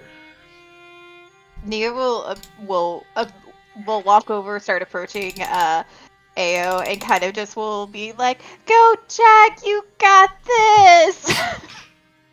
It's Zag. And then he just headbutts one of the guys. Oh, you're here. That's a pleasant surprise. You took your sweet time. It's been, 3 days? Says Ao. You really think we wouldn't show up at a tournament? I don't know. I was kind of hoping that you would. I guess it's good to see you all. Hey, Zeno, Julian, how's it going? Where's Riot? Wow. It would like, lift up a wing and just salute her. Ah, I see. Cute. Thanks for doing that, by the way. I was just about to show him that this little twig has thorns. You know what I'm saying? Nia would kind of like nod towards Ao's spear and be like, "That's quite an impressive weapon." Thanks. Sort of reward from our more recent patron. Job has its rewards, I suppose. It's fancy, isn't it? And you get a good glimpse of it. It is oversized, even for Ao, who is, slim built but tall. Good swimmer form. The spear is made from this what looks to be ivory or bone ruined over. And where she's like white knuckling, you can see under her arm is a little bit of blood. From what you can guess is somebody she'll already sparred with, or perhaps taking an eye out with it. Definitely impressive. I'm not gonna lie to you. And every now and again while she's talking with Ao, she'd continue to be like, "Go Jag or Zag? Is it Zag or Jag?" It's Zag! And he just bashes two Zag. hands together and throws them toward the wall. You have quite the generous patron. Who are you working with? Same old. Say what you will about the consortium of Rebellion Dream, but they know the stuff and they pay well, and we are on our way to becoming quite the heroes. Is that what I think it might Dream, be? huh? Wright has never seen a spear ever in his life. Sorry. Yeah. You know Zach? Who? That big folk? Yeah, he's one of the enforcers. What are you guys planning to join the Vermilion Dream? Working with them now? That's a surprise. I figured you might not after the whole kerfuffle and the Betrayer's Rise, but I suppose you can't judge a whole faction just because of one person. No, Zach is just showing us around. Just throws him, like suplexes him over his shoulder into the wall. Yeah, and you just see Zag begin to like venture deeper into the arena to sort of look for another person to mess up. You look over. The two lackeys are unconscious. This guy is still conscious somehow, but madly bruised. That's gonna fly over and start pecking his head. And Yeah, what's your AC as a hawk?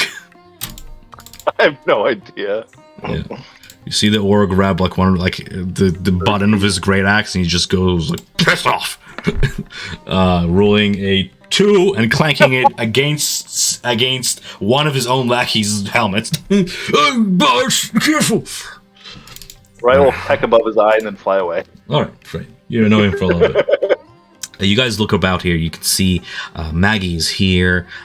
Dermot seems to be in the middle of a blessing spell, blessing his fellow party mate as he in turn duels with this half-elven woman with a flaming blade. Beyond them, you can see Craxus halfway across the arena battling like two monkish-looking people, man and woman. The man is sort of wearing like this like rice hat that sort of is bleeded around the edges, and they're both dressed in the Cobalt Soul colors, and he's just battling the both of them two at once.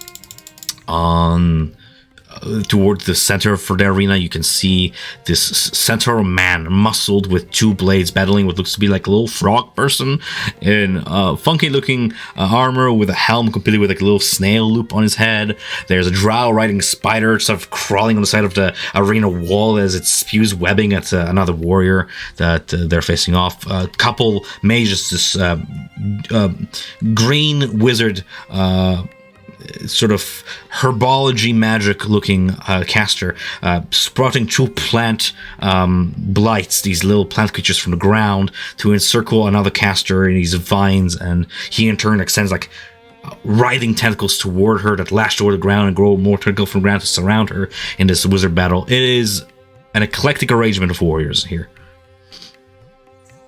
Nia would excuse herself from me. It's like, ew. We'll come we'll catch up some more. Like we're staying in town. We should go have a drink later. As she kind of like continues to follow Zag.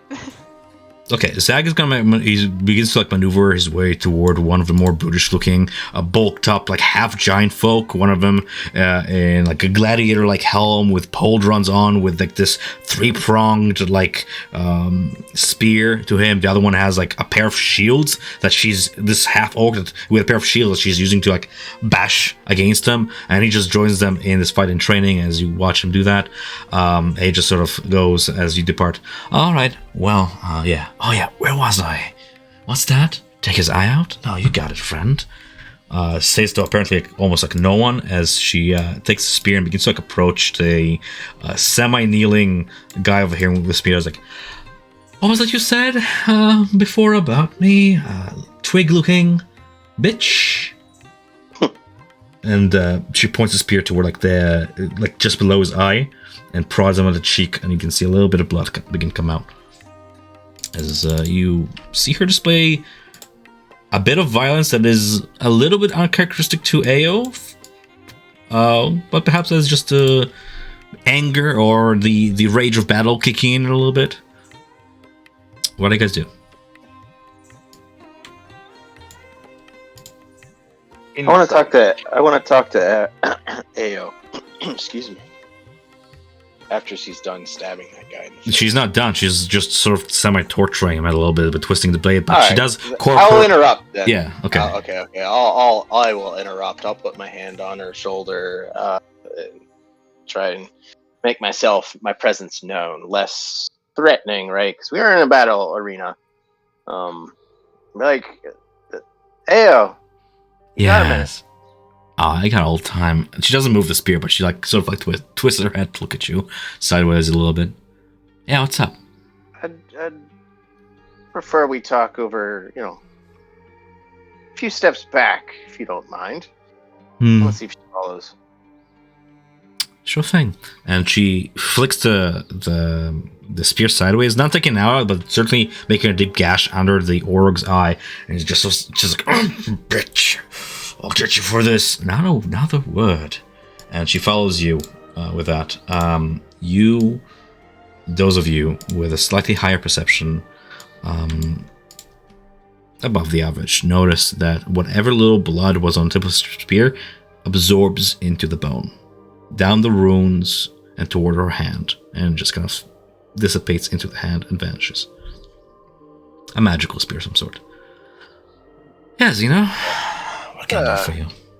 Impressive weapon. Curious where you got it. Did you get it here? On Corel? I told you, it's a gift from our patron for jobs done. We've been here for 3 days and we've been busy. And keeping busy has its rewards. Your patron gave that to you. Yeah. It's quite a gift. I'm starting to sense a lot of this. I imagine the same habits. No, I guess not. I was thinking that Riot was sort of having the same sort of charm. What are you talking about? It was a little. I was talking to you out loud. A little bit different. It's certainly a change of demeanor from last time you saw her a little bit. Right. I'm curious. Do you know of this Sheed? Around here? Yeah, Shag Coulter is right over there, and she points like across the arena toward this individual. It's a bulky looking half giant, like maybe like not half giant, but like a pure blooded orc in a feathered hat and a very predominant like octopus on his shoulder that he like now and then keeps moist by like putting a little bit of water on him. He's right over yonder, my friend. This individual here, she points toward. So that's the ringmaster. The octopus. Okay. Got it.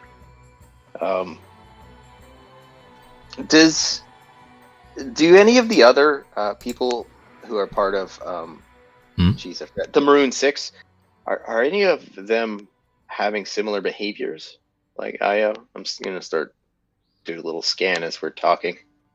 Hard to tell. They're mid-battle. They seem to be fighting. Dermot seems to be in a lot more confident, high spirits. You see the stout goblin goes through his area of spells and maintains them with a bit more practice than you've noticed before.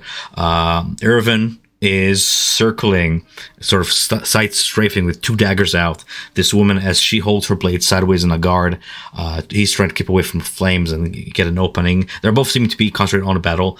Maggie seems to be silent, a little bit brooding as she glances toward Irvin, and you can tell she's like really watching his steps. And now and then you can hear her like say something along the lines of like a battle tactic tip, like, step over there, watch your feet, keep your guard up, like along those lines, sort of thing. All the while, just irritated and like trying to ignore the half ogre just like talking to her into her ear.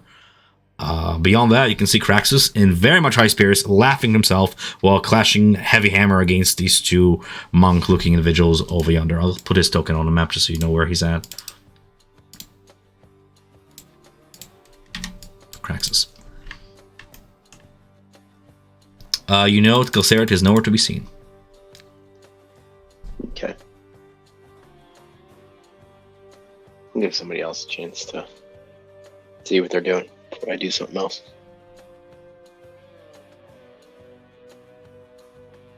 Yeah, sure. Why? Is there like a is there like stands, like a sitting area to just watch it? Yeah, all around. It's like 2 sets of like 3 platforms each.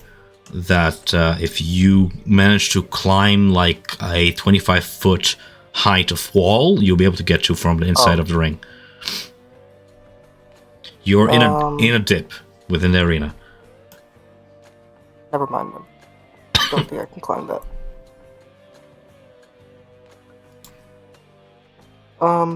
June's just gonna lean against the wall and like watch everything that's going on. Doesn't want to like interrupt any of the fights for now. Right, what would you like to do? Or Nia, either of you.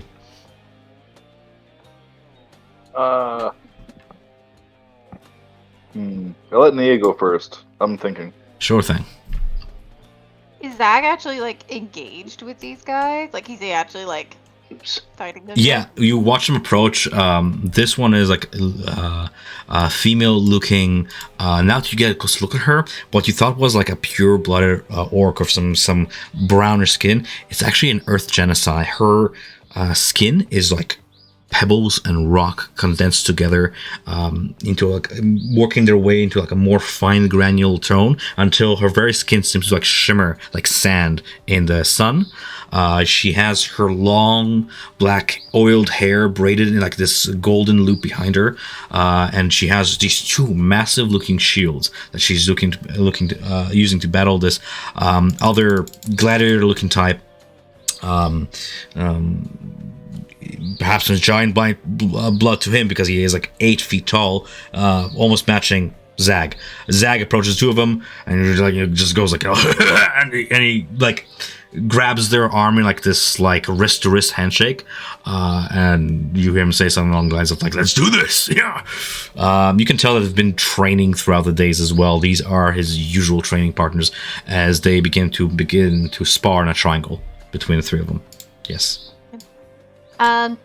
Neo's just gonna keep observing until they finish up, and then we'll talk to Zag after. You can talk to Zag now. What would you like to say to Zag? He doesn't look like he's gonna finish anytime soon. He's mid-battle. Is what you told him that you're here for, to watch him fight. What's up? So, well, yes, but I also asked him to give me a tour and give me hints and tricks and knowledge. I can fucking talk. I can fucking talk. I can fight and talk at the same time. I can fuck these guys up and talk at the same time. You're so cool, Zach. Of course you can. So these guys over there, you see that half crescent? Oh, why you? That half crescent over there, those are scar bearers. Shade Creed in front of them, and that little nerd-looking fellow, the little half with a beard, that's James Cryon. He's, I don't know what he's here for, some magic shit. I don't care about it. And who's the oxen-looking guy over here? Oh, it's Marinus. He's one of my favorites. Good sparring partner, but he seems to be a little busy right now. So I won't bother him. He's something of the left hand of the Scarbearers. Polite. Just And what about these guys that you're fighting with now? I'm going with you know these guys too? this one, the Saladin type that I'm about to bash his face in, and he just clinks his fist against his helmet. This one is Jav, one of the favorites. Isn't that right, Jav? And you just see like the gladiator type just give like a very sudden like nod. This one here, oh, I can introduce myself. I am Jasper of the Earth Clan. And she just gives her shielded bash as she continues on in this triangle formation about Jasper and Jav. And they seem to be going by some sort of titles. Jasper of the Earth Clan, Jav the favorite. Nice. I'm going with you've all competed in this event in prior years, right? Correct. To confirm. Is there, like, have you guys ever noticed, like, a specific, like, does each year have its own theme, or, like, are there similarities from year to year for this event? Oh, there are similarities, right? Faces get bashed in, people die, isn't that right? But theme? Yeah, look over there. And he points with his axe toward the far side of the arena, toward the far west, toward what looks to be like a set of mandible jaws clamping a set of portcullis maybe 25 feet in height. And behind it, lurking in the shadows of the portcullis, you can see a large worm-like entity just sort of coiled up away from the sunlight. But even from here, you can see the familiar glint of its underjaw eyes. Nia kind of just looks back, and looks from the gate back to Zag, and it's just like, ah, yes, the worm. Definitely come across my fair share of those in the past as well. Definitely fun little critters. How's that for a theme? Do they bring one of those in every year, or is it just large beasts? Yeah, no, gotta keep it fresh somehow. That's definitely new. Definitely exciting stuff. The large beast. That's always fun. The, equalizer, if you will. And does it usually... So it looks like here there are people training in teams, but also obviously, like yourself, individuals. So is this an individual event, or is it teams, or how does it work? Teams, huh? Oh, that's good. Shit, why didn't I think of that? Oh, you guys want to team up? I mean, like, I bash your face, I know all your moves. Oh, that does sound like a good idea. Yeah. Yeah, teams, oh. And they seem to be pondering an idea. And they're pondering at the speed of the slowest ponderer, which would be definitely Zag in this little party of theirs. They're mulling over that idea that you just introduced to them. Is you're setting the gears going a little bit. You just unionized the heaviest hitters. Good job. Well, I'm just messing with you. We're gonna kill them all. We'll need, like, a team name. Yeah, but then, like, it wouldn't, like, come on, like, that'd be no fun for you guys, because then that means it wouldn't be able to, like, fight each other. Like, what if you just, like, go beat up, like, the little, like, tentacle girl over there? She looks like, she's stepping up on there. You're quite a bully, aren't you? I like that. And it just, like, goes like, oh, shucks. You say, boys and girl. Trial by combat. See if she survives, she can join our team. And then we can come up with a team name. And be a party. And go adventuring. Ooh. Rival. Group number 3. The party does not want to take part in adventure. They want to create parties that go adventure for them. Right? We're gonna live vicariously. Yeah. The Zag Zingers. Oh no, well, I'll have to ask my boss first. Oh shit. He's muling the idea. It's not gonna take him like a minute to figure it out. Not this individual. He has a boss? Yeah, Nia's gonna like file that back in her head there. Yeah, Jillian, where are you at in all this? I guess I'm too far away to hear this conversation. Julian's still just thinking over the original mission of following the Pierce the Elf Wizard, the snake staff. And he's thinking like it seems like he lives in a very highly guarded area.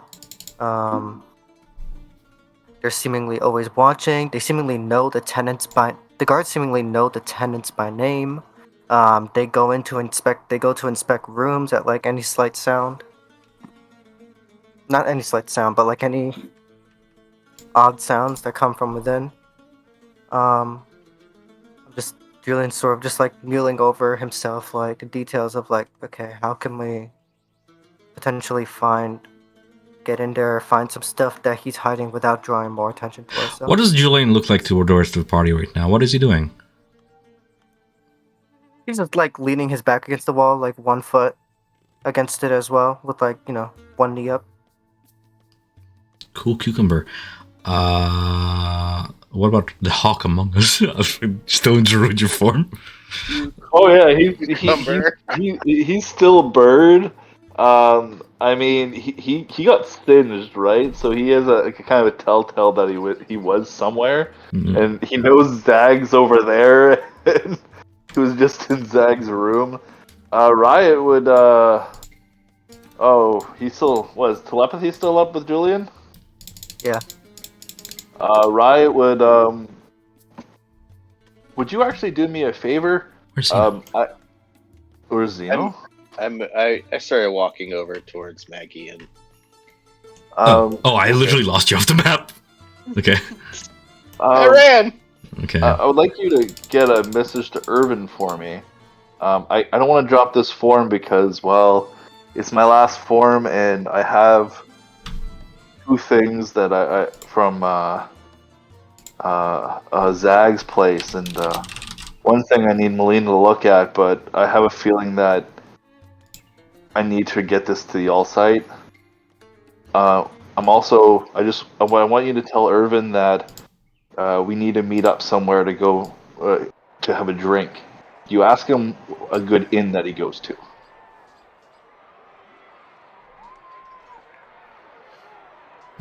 You want to meet up with Irvin to get a drink and a conversation with him and ask him what inn he recommends? An inn that he recommends that he frequents so I can find him. And you can tell him I'm the Hawk and I'll wave at him. Okay. Why don't you just ride his shoulder over? You can't Riot's on Julian's shoulder, yeah. He went from Zeno's to Julian's. Zeno, he's slipping toward Maggie, past the half ogre, talking to her. You can tell the conversation is along the lines of like he's trying to like court her a little bit. He's like trying to impress her with his very substandard intellect.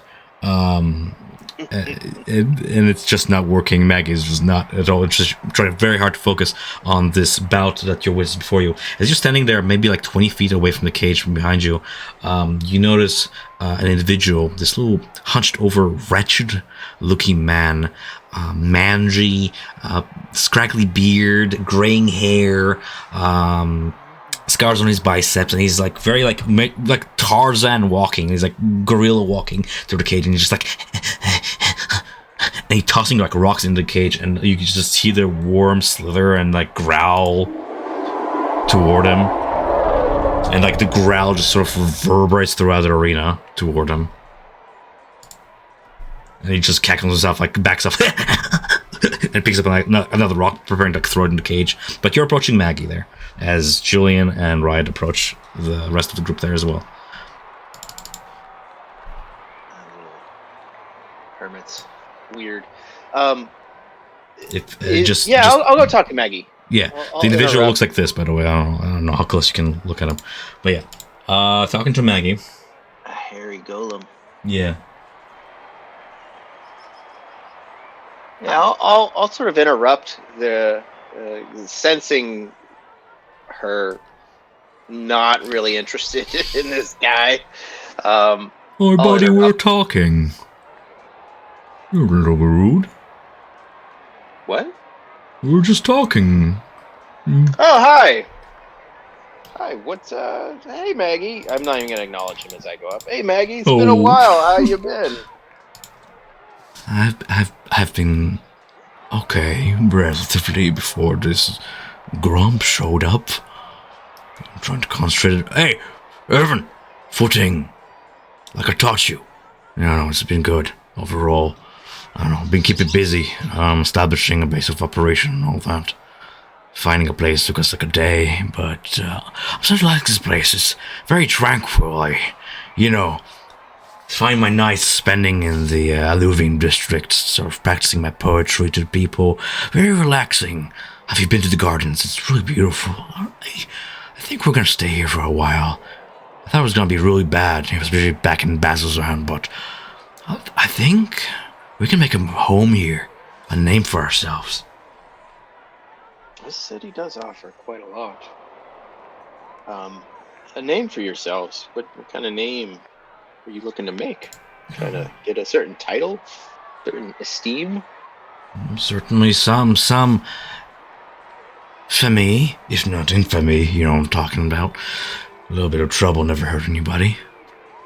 But working with the consortium of Vermillion Dream has been really eye-opening. They are really trying to change Ankarel. I would argue somewhat for the better. I don't trust the establishment of this place. I've taken a look around the terrace schoolhouse and the campus and these allegiance of all sides. I don't trust those folk. They seem to be too unprepared, unknowledgeable, dealing with things that they don't quite understand.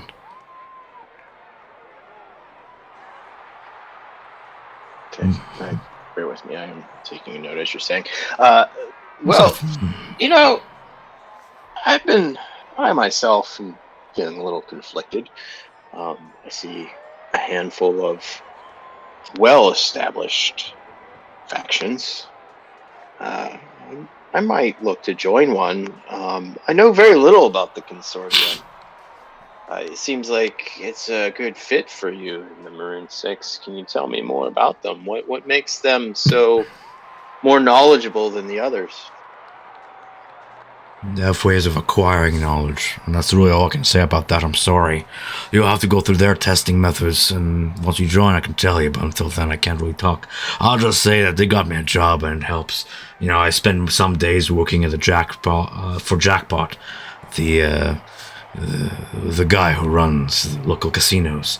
Something about personal bodyguards of his, and it's a job I would have probably not got if I were anywhere else, what with my demeanor, a little soft.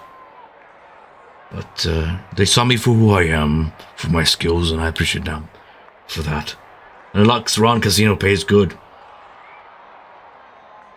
I think the consortium and them are sort of tight. But, I made certain promises not to talk too much, and we're friends. All I can say is I really recommend it. There's plenty of potential joining those lot. That's fair. I don't want to intrude too much. Though you did say something, just have to ask. You don't trust, if you can't speak about the consortium too much, but you did say you don't trust the other ones. What makes them so less trustworthy? I want to make sure I make the right choice. 2 seconds, I need to read something real quick. Because you want a good reason, and I have it. From time I spent here, I've been a mercenary for a really long time, and I've got an eye for good and bad bosses. I work to make ends meet, and stick to my true friends, so I can't really say I can trust fully anyone.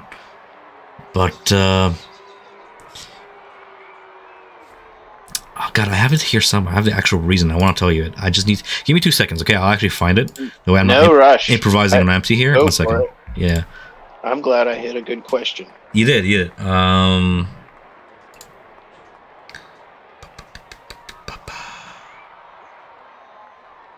It's a very good question that I found in the book literally today while I was preparing for some stuff. And Fate. yeah, I know. So it's like on my mind. But it's just like... Be your phone. Yeah, but just like to find it on here.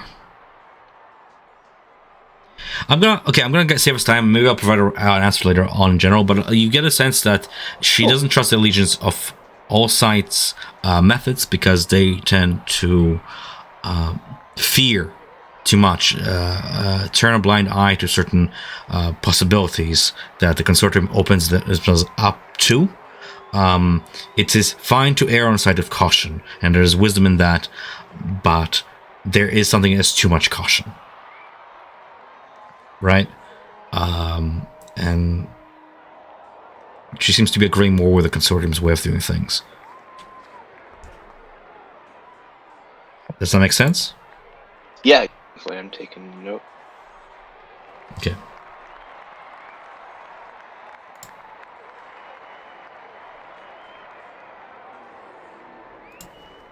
Can open Foggy Tools and meanwhile search for that option. Other people can role play meanwhile. Like, I mean, it doesn't have to be quiet up in here. What you guys think? Yeah.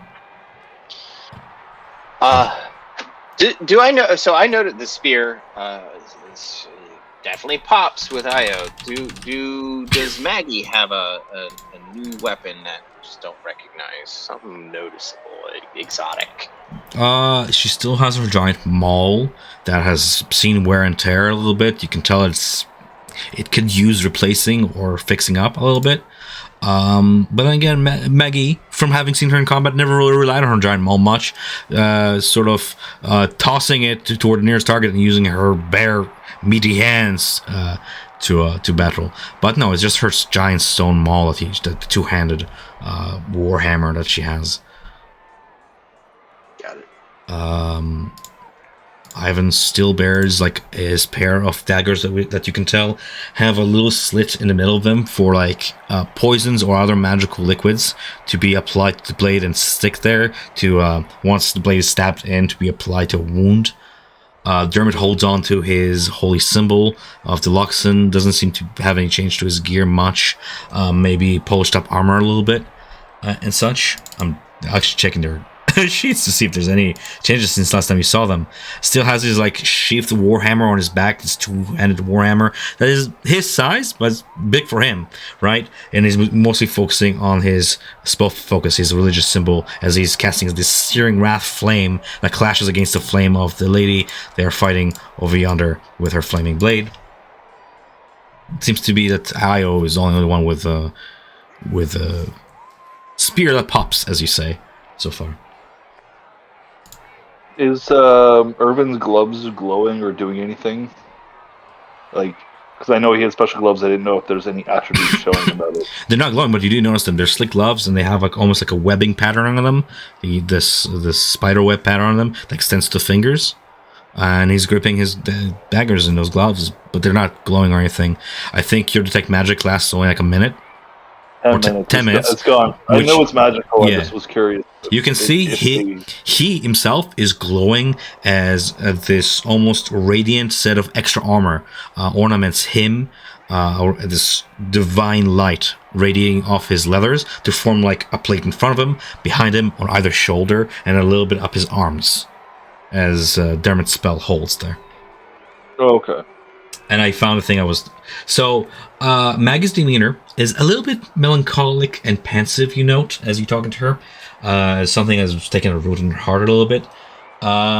She seems to have continued her mission with her allies, sticking here out of love for her friends. But you can tell that there's a slight... something on her mind. Maybe that past events in Bazzoxan sort of affecting her still, lingering there. And from when she talks about the Allegiance Falsight, she says she doesn't trust the Allegiance Falsight's agents in Kalmaro, believing them to be influenced by a malevolent force. So, there. And she says that she has shared these misgivings about their organizations with AO, but AO doesn't seem to be heeding much mind, trying to instead focus on regaining a sense of leadership and proving herself a hero in her friend's eyes and still the leader of this group. And that's the reason why they stuck to the Vermilion Dream so far. And she shares it with you, but regarding the Allegiance Falsight, she genuinely believes that there's some malevolent force there. Something is wrong at the core of that organization. Whereas the Vermilion Dream has been so far been very much open with them, she claims. There.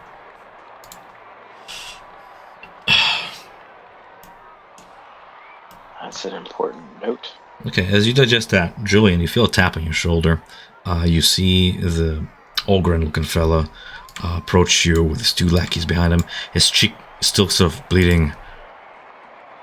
You looking to participate? Not right now. Not interested in training. I'm just here with friends. You sure? From what I hear, people are forming up teams. It does sound that way. What's your skill? I'm pretty skilled with the dagger. Oh. And you got anything bigger? I will caw at that. No, you little bird. He's still, this is the guy who pecked, so he just looks at you like, fucking annoying little bird. Alright. He just like gauges you like head to toe a little bit, trying to like...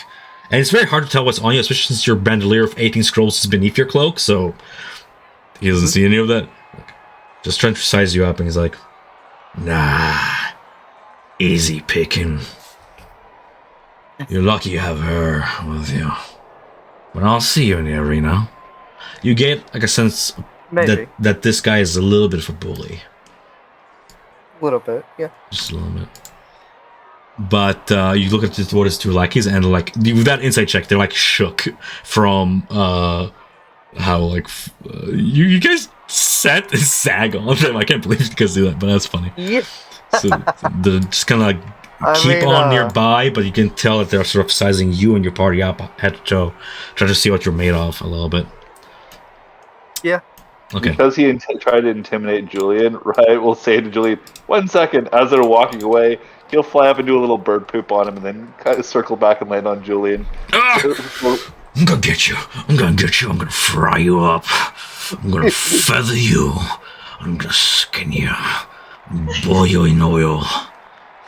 It is something to witness. This whatever this creature is, ogre blood in him. Like the rage is genuine. I'm gonna get that bird.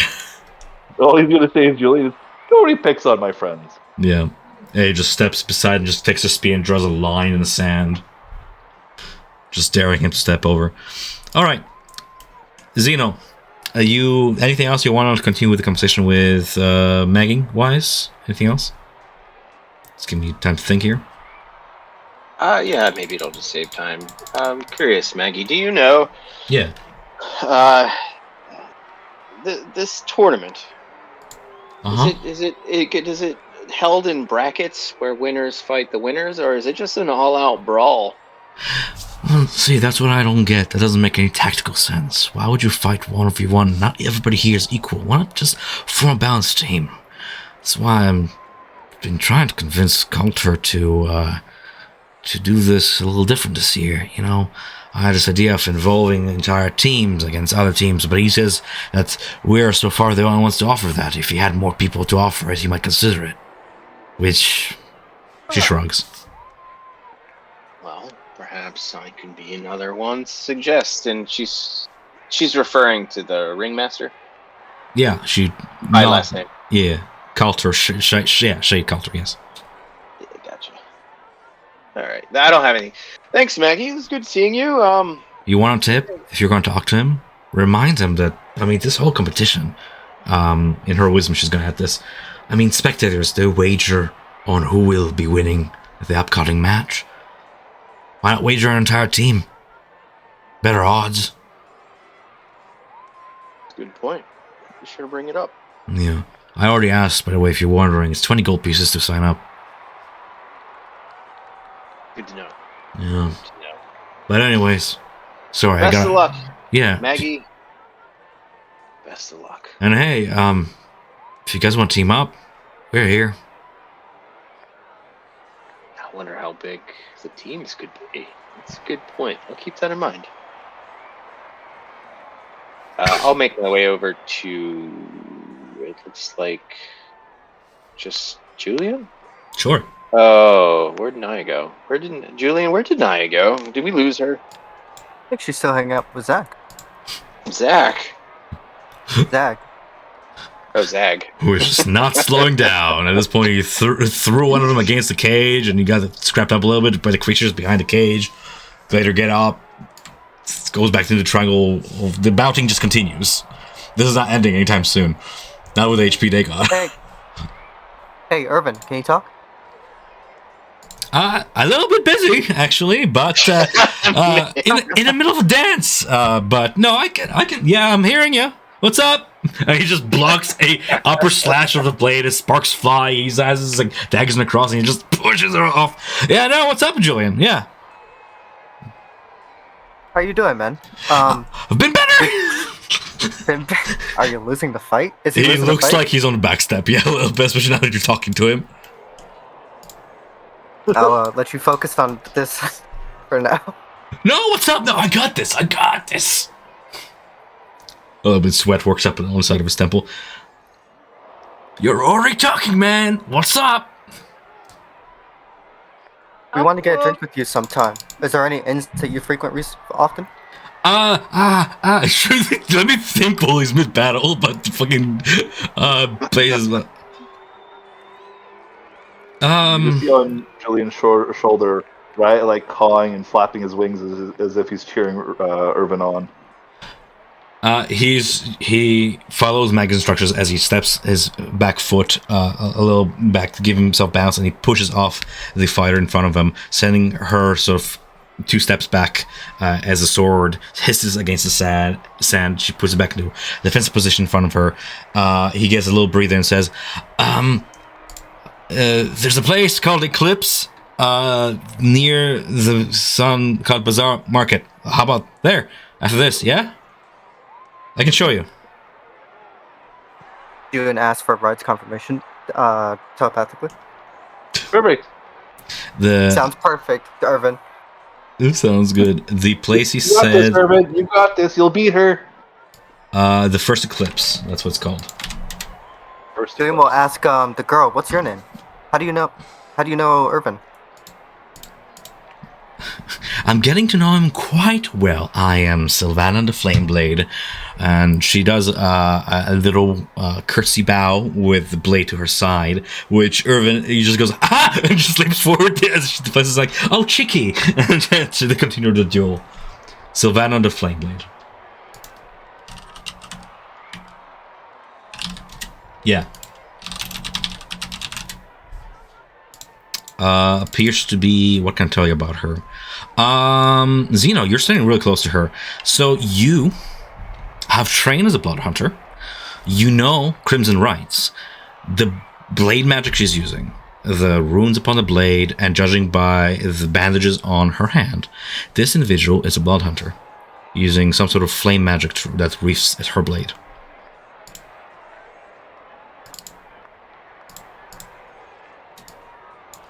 Did she say her name? Sylvana the Flameblade, that's how she curtly introduced herself as. Flame wreath hair, a little bit of that charcoal dust beneath her eyes, otherwise copper skin, and heavy set of spiked armor, and a flaming blade in her hand. Okay. Now that caught my attention, I'm not going to interrupt, but I'm going to pay closer attention to see if I recognize any blood magic that she performs.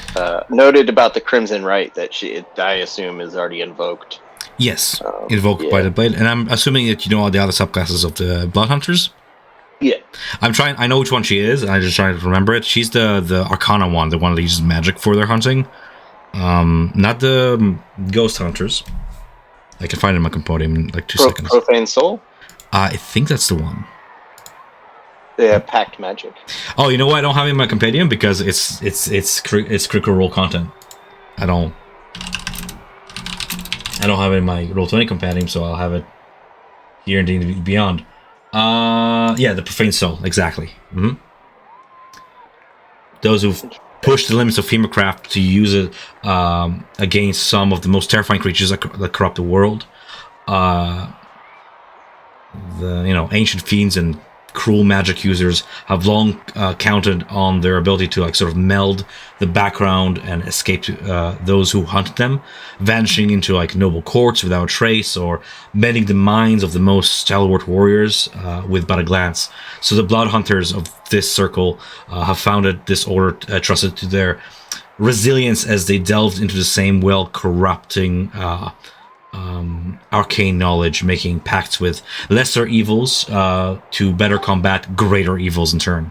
So she's using fiendish magic, hellish magic. Got it. I'm just standing there, arms crossed. I'll use my shoulder to nudge Julian. Well, look, you can relate to that, having a patron and all.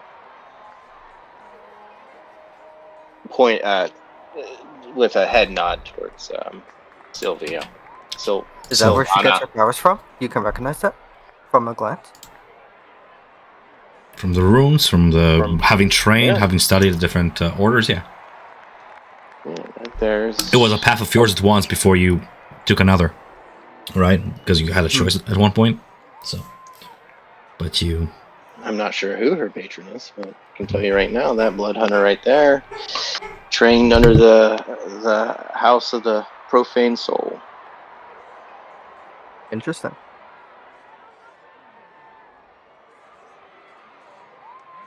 A lot Similar of choices, but a completely different path of life. Mm-hmm. A lot of very interesting stuff going on here, guys. I'm just checking for the well-being of everybody. It is approaching 9 o'clock. If people are beginning to feel drowsy or anything, we can definitely call it here. Probably for the benefit, so that way Nick can also participate in all this. This is a very big place with a lot of development. I hate to cut it all short. We can definitely wrap it up, but I'm also checking up with. I know some people have a bedtime and all that, or So let me know if we're. I'm good to end it, though. I just want to end it. I just want to have a quick conversation with Sheed so that we have this next week to think about the upcoming tournament. Yeah. Are you okay if I just give you information about you just asking me, we man? Can totally RP that through the week for sure. Yeah, I was gonna say we can RP that, or I can answer your questions now. The way you can think about it throughout the week. Yeah. I would have the conversation with him in the same way that I spoke to Maggie, basically asking about how does this tournament actually function? Is there brackets where the winners fight the winners all the way up until one? And then throw in my hat for, I think that a team event, team versus team, would draw a bigger crowd and give it a different change. So I'll tell you what, initially, me, as the event organizer, playing on behalf of Shade here, I thought it was going to be a contest, to make it real quick, of 1v1s to see who comes up on top. However, this whole team thing sounds really exciting to me. You guys are just faced with two choices then. If you are going to indeed convince Shade Culture to do team matches, do you wish to make a team of the 5 of you? Or do you wish to side with anybody else in this arena?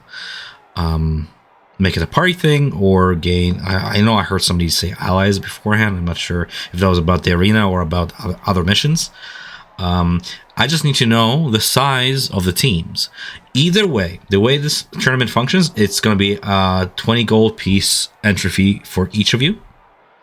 The prize of winning this tournament is going to be 1,000 gold pieces, and fame across the city, which is precious on its own merit, and you'll see. The runner-up winner gets 250 gold pieces.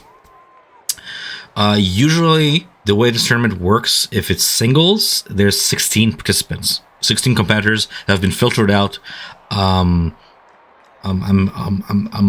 the week. And you can see an eclectic collection of all sorts of like spellcasters, like cult, like not cultist looking, but like more like occult looking casters, druidic looking casters. Among the spawns like this key snakes and sends it forth. So spellcasters and a bunch of other weapon wielders as well. People riding their mounts, people who are mounts, like this lad over here. And of course, the Scarbearers participate as well. A few of them always participate every year. If you will form teams, I will most likely do it so the Scarbearers will be one team. Zag and Friends will be another team. Then I'll just make it eclectic. You guys and the Maroon 6.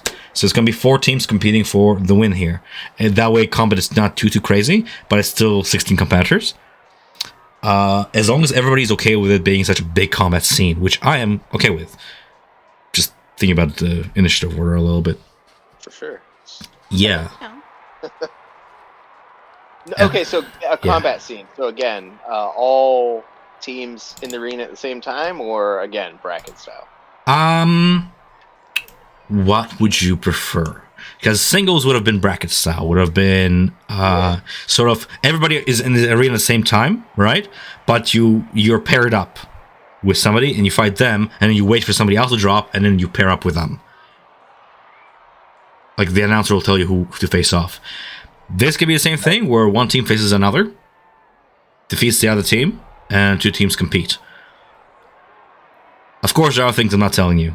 The arrangement, each year, the layout of the arena is different. Right now, it's a flat plane of sand, but of course, obstacle courses, not obstacle courses, but arena landscape does change, and there is this spicy old big old worm over there, which is only your guess how that's going to be included in the whole fight here.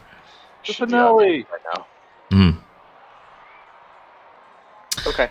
No, that's awesome. That's very helpful, Tom. I hope. We need to give you a recommended. And of course, the bottom line is, although most bouts end with participants yielding or falling unconscious, death is always an outcome in the bowl of judgment. Shade Culture informs you that he's not liable. Please sign this waiver. Yeah. Next session, I'll definitely delve into the people behind him and Shade himself, his personality and all that, but I will give you those details. And we'll start this session from this conversation happening, and I'll describe his personality and stuff. And of course, the individual standing beside him, which Nia, you found out, is James Creon. Which you guys would know is the second headmaster of the universities. Oh, that's why his name sounds familiar. Yep. Yes. And the Scarbearers behind him. And all of that jazz. Neato. And we'll give Nick an opportunity to sort of catch up too, because this is a big place with a lot of NPCs, so give him a chance to interact with this as well. And I mean, blessing in disguise, you guys did not complete the previous quest, but probably for the best, right? Give Nick an opportunity to help you complete it. At least you know where that guy lives. Yeah, we know where he lives. We know where he I've lives. spent this entire time just thinking about that, honestly. I was like... And it's not like we didn't get good information. I guess... Like, this was on our radar of things that was going to be happening, so that we wanted to get information about, so... Mm-hmm. I'm just. What do you want to know? what Like the other strengths guys and would be up to. weaknesses of all the other combatants? Well, we wanted to know more about the competition itself, and then here we can even see, like, we know that the Maroon 6 are here. We've had the chance to talk with them. Nia's having a fun time trying to figure out Zag, even if it's just a little bit. When Zag was what's there to figure out? Guys, Huh? when Zag was beating up these 3 guys and sparring, does it look like he uses any magic when he's fighting, or not? Let me check. I want to say absolutely fucking not. No. Sounds like a shield. barbarian. He would like pick up a rusty shield from the sand pit and like bash them in, like a rusty spear that was in the sand, and use his weapons around him. So he's a clever fighter who would use like his tail to whip around or like parry blows. He would utilize his great axe to this is both for shielding and a brutish charge, standing stalwart against them. And his brutish strikes like would probably cut through like heavy steel, just crush through it. So he's very much brawn over smarts. And is there Gotcha. Yeah. is there anything in particular about like that Nia can tell just straight up from with regards to like his head? I'm gonna call it a headdress. That's probably not correct, but whatever. Headgear. So it's studded leather armor, that's sort of ornamented with a little bit of that reddish-looking tinted iron. He does have a shield on his back. The jewel, it looks like a precious, like red opal or something along those lines.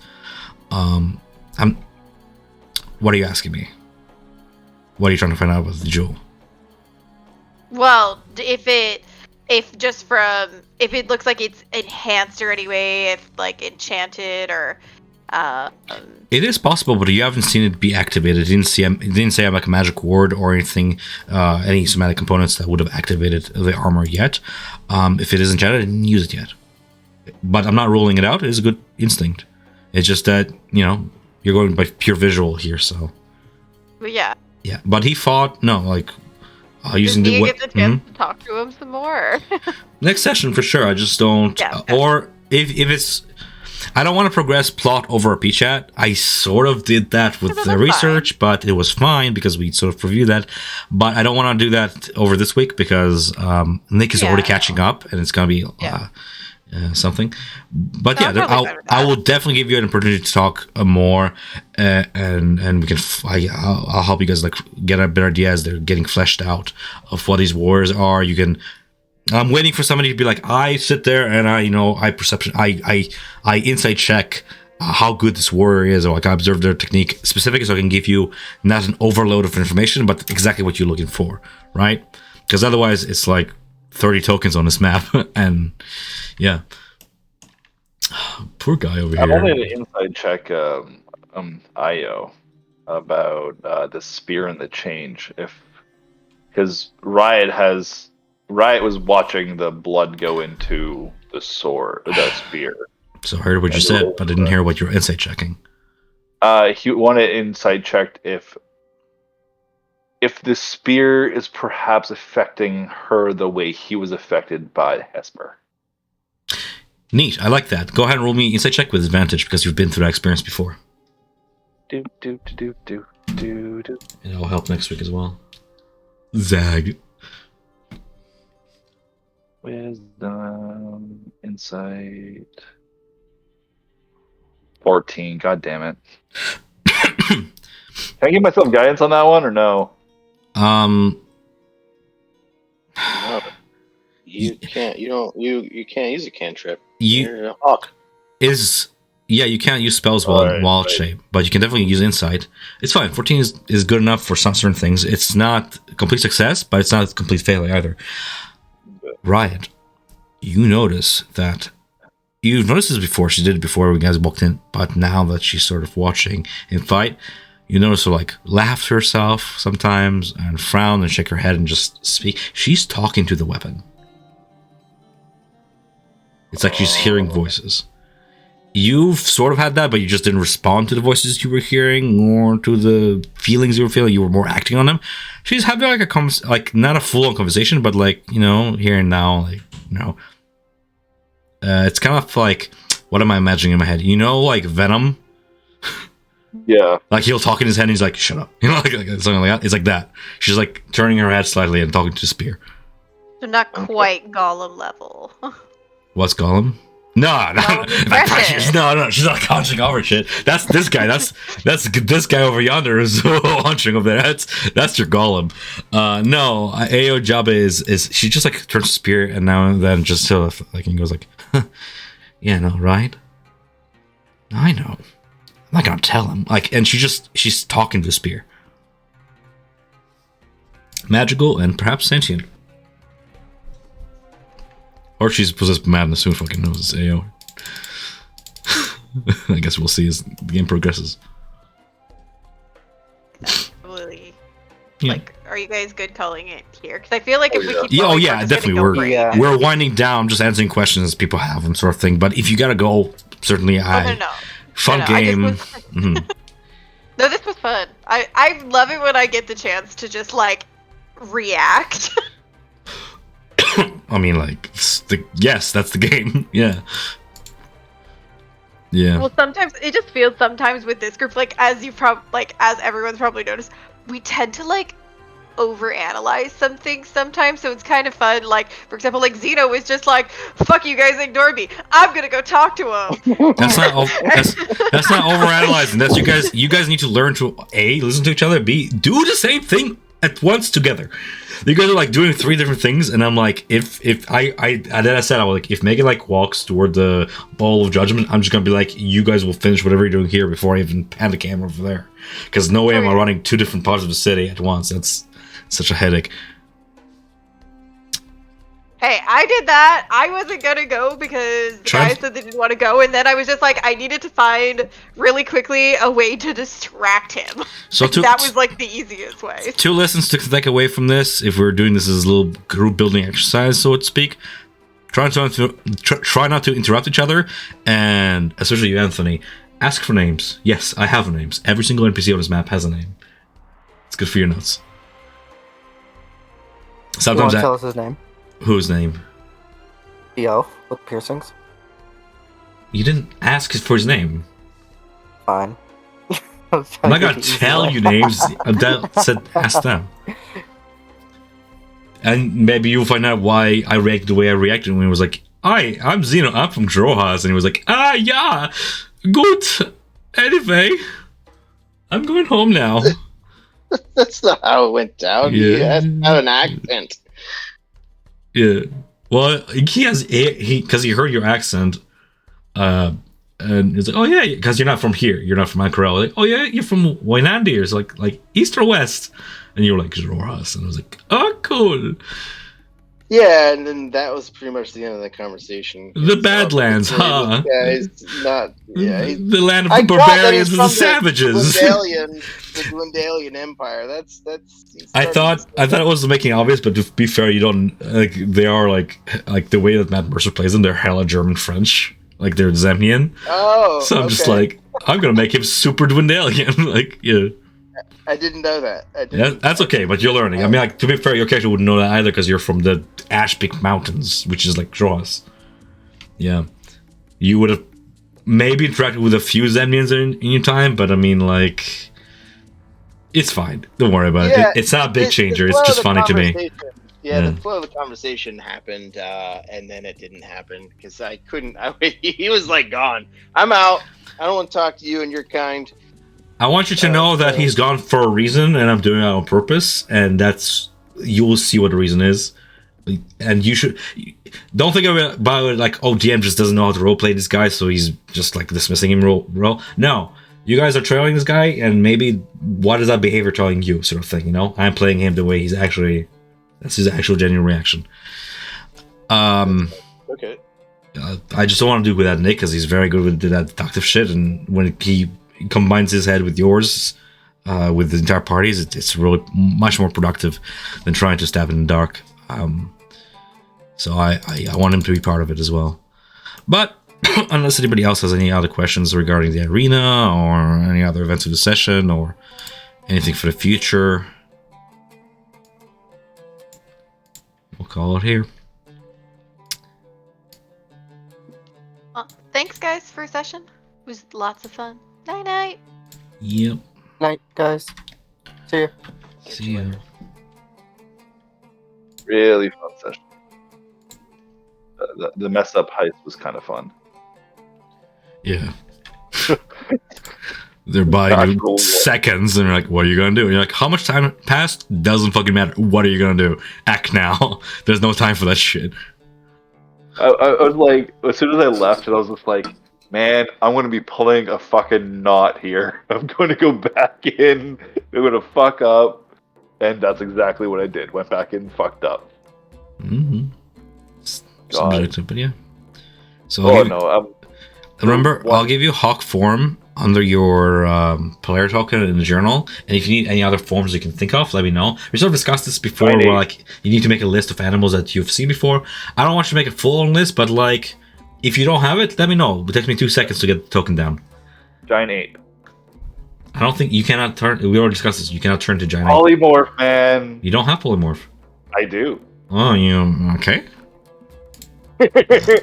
I'm not letting anybody know. I was just like, I'm not sure if we're going to be fighting each other or not, and if the group, like if we're doing 1v1 with teams against each other in the bowl.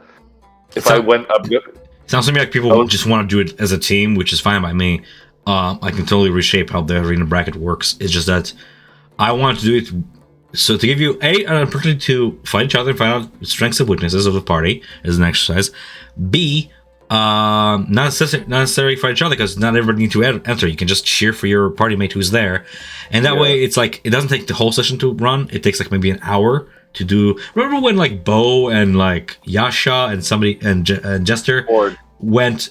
No, it was Jester or Ford. Somebody. Yeah, it was Ford. But the three of them like did like a little bout in the tavern. That it took them that like was maybe so like much fun. it was fun, and because it was 1-on-1, those fights last 10 minutes, and they're easy to run. When it's like teams, well, now you're relying on your party doing combat, and then like I have 3 NPC teams, which I'm not gonna run all of them at once. I'm gonna literally just be like determine who comes on top, and they're waiting for you on the other side. Meanwhile, you guys are fighting this team, and you're gonna fight that team. And I mean, like, we're not idiots. Am I gonna have the Maroon 6 lose and you guys don't face them? Of course fucking not. You guys are their friends, and this is an excuse for me to make you guys fight them. I'm not gonna take this opportunity away. Let's go. I'm assuming if we do teams and we beat the first group, we're going to be fighting the Maroon 6. I won't be coy about it. Yeah, that's the general plan. You'll be playing against. I'll probably make it funny. I'll make it Zag and friends. Just make it funny. And then they're facing off whatever. They're doing their own shit in the background. And then after you guys have an initial battle, you've wasted your resources. You're a little bit worn down because you have to keep yourself up. Now you're facing the Maroon 6, who also have drained resources. And the Ruiner Spear, you jackass. Yeah. I know. As soon as you had that icon, I was like, no, he didn't give it to IO. God damn it. I told you guys there was going to be consequences to having the rivals arrive here 3 days before you guys.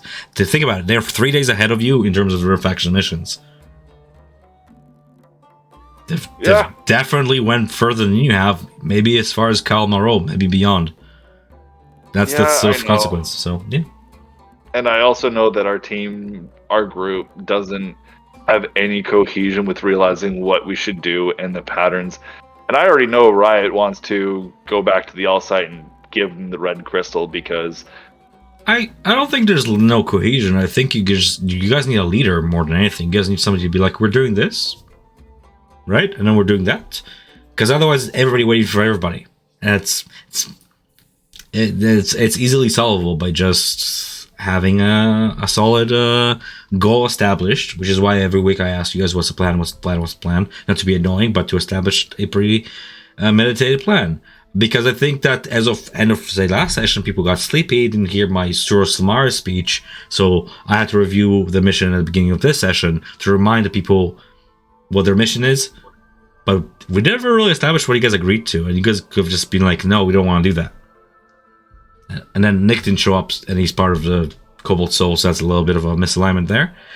But, all that being said, no big deal, because at the end of the day, you guys didn't complete a mission yet, and it's still on standby. You found out information. It's partially complete. And you can, follow up on it whenever you guys have time. like we have one mission for the treasure hunting for the All Site still. If you do, that was days ago. Like I know she's not gonna wait for you forever. Yeah, I know, and I wanted to do that, but the group didn't want to go somewhere else, so it's just like, well, I'm out of luck there. So I'm gonna talk to you, Will, because it's hard not to metagame when you obviously have the knowledge, right? Yeah.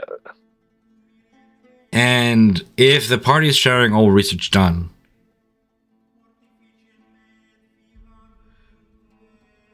you would have read about the arms of betrayers. That's why I shut up right away.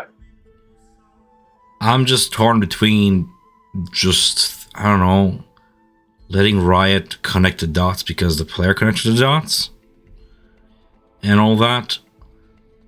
I'll leave it up to your judgment, really. I'm trying not to metagame. I connected the dots almost immediately, given the fact that I read those things like 3 years ago. I mean, you've read them in character hours ago, a week IRL, but like. Oh yeah, the spears. It was all in the chat. Nick asked, like, are there remnants of the betrayed gods? Right. And I gave him the book from the basement archives about the betrayed god things. And I'm assuming Melina has no reason not to share that with the party. I'll definitely ask Nick and all that. If he shares that, and the player read that, and the actual character read that, I don't see why you can't just connect the dots there. I'm not gonna be like, no, you're too dumb for that. You don't know.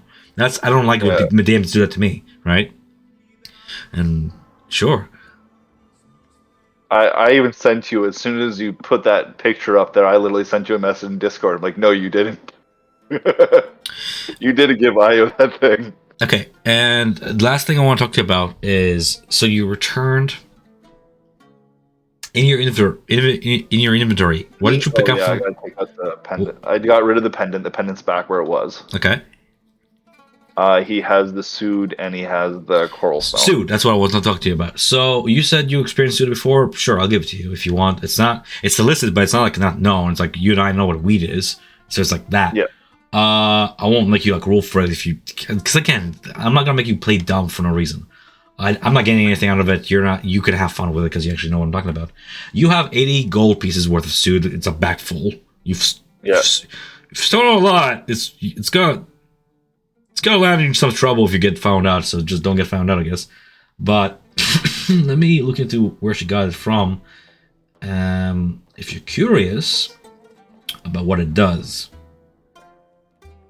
Doesn't it like increase magical thing for a little bit? Yeah, but magical thing for a little bit doesn't tell you shit. So let me tell you what it exactly does. Sidebar: Sood. Sood is an illegal substance sold across Exandria. It is refined from arcane residuum and causes a head rush and enhances senses and magic abilities. There are 3 colors for Sood, all of which are granule, glittering powder. Brown Sood is a dark brown and it has a texture similar to brown sugar. The smoke it produces when it burned has a fine herbal taste and is brown itself. A dose of Sood, which is what you have there, sells for 80 gold pieces a dose. One dose. Yeah, it's pretty much like one shisha head. Okay. You know what a shisha is? Like a water pipe? Yeah. That's why I said like it fits in your palm. That's how much like shisha you usually put in a water pipe. I don't know if you've ever done shisha before. It's pretty... No. I've smoked weed before, though. Yeah, so it's not the same amounts at all, but anyway, it's like a fistful. It's one dose. When a creature inhales, Sood is in action. You must succeed on a Constitution saving throw or take psychic damage because it's a drug. And it can even knock you out straight up for like a whole minute, and it can even poison you because different degrees of failure. But if you succeed, and just so you know, because you've probably heard about uses of this, it's not lethal per se, as in poison. But if you like fail the saving throw by like 10 or more below the DC, you drop 0 hit points. Yeah. So it happens. I've seen Sood used in you will eventually in campaign 2. Sure. I'm just going off the module and some of my own homebrew. Upon successful save, the user gains access to meta magic options like the sorcerer. More benefit can be gained by smoking more Sood, but I mean, like you're increasing the DC of not passing out to 0 hit points every time you smoke another dose. A creature can take an action to wake a creature from a stupor. A creature that suffers a great deal of damage also wakes from the stupor early. Okay. Of course, suffering damage when you have 0 hit points is terrible. So Sood, yours. I'll just tell you the blue one because I want to leave the brown and Sood that you've never heard about before of a third color. I said 3 colors, but like I should have said 2 because you've only heard about brown and blue. Brown is the most common one. Blue is like Marquesian Sood. It's more like high end, like super high end. Okay. It allows you to twin spells, allowing you to cast a spell ordinarily targets 1 creature to have it target 2 creatures instead. Wow. Yeah. Can you imagine Blight spell with that? Blight is AoE. No, it isn't. No? Oh, I guess Nope. then no. Yeah, you just twin it. But Blight's 8d8 or 10d8 target. I'm gonna say this as you something for the next session, and please remember this because it's important. I just didn't mention it in game because I wanted this to be between us, but I forgot in whisper chat. Anyways, when you open the bag, full of petals, like there's Sood on the bottom of the bag, bluish, full of rose petals. Follow the petals. Follow the petal trail. Well, Jillian's gonna be happy about that. It doesn't I know really lead you much, but it is sort of this their signature. Yeah, well, now that he knows the signature, then he also knows that Rashid said go to the lucky run as well. Yes. Casino's gonna And be so fun. did the, I think. Pardon? I hope that when you guys go to casino, like, yeah, you're gonna try to find the veil or whatever, but also you're gonna stop for some games because I actually have like games we can play, and you can like actually win gold, which is great, or lose gold. yeah, I'm curious what's gonna happen because like Mhm. as much as I know Julian wants or Lorian wants to have Julian as like the head for the veil and everything like that, if he walks in and says Veil. I'm part of the veil, if he walks in and it's like I work with the Myriad, Rise is gonna be looking like you're kind of like one of the thieves of the Myriad. You haven't really worked with them.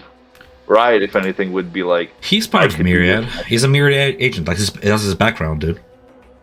he actually is an agent. He's a Okay. Myriad agent. He joined the Myriad older, but same time as you, actually. We did the math. He joined when you were like 12 or 13, whatever. He joined when he was like off age, which was around the same time. He just joined when he was older, and you had more time growing up with him.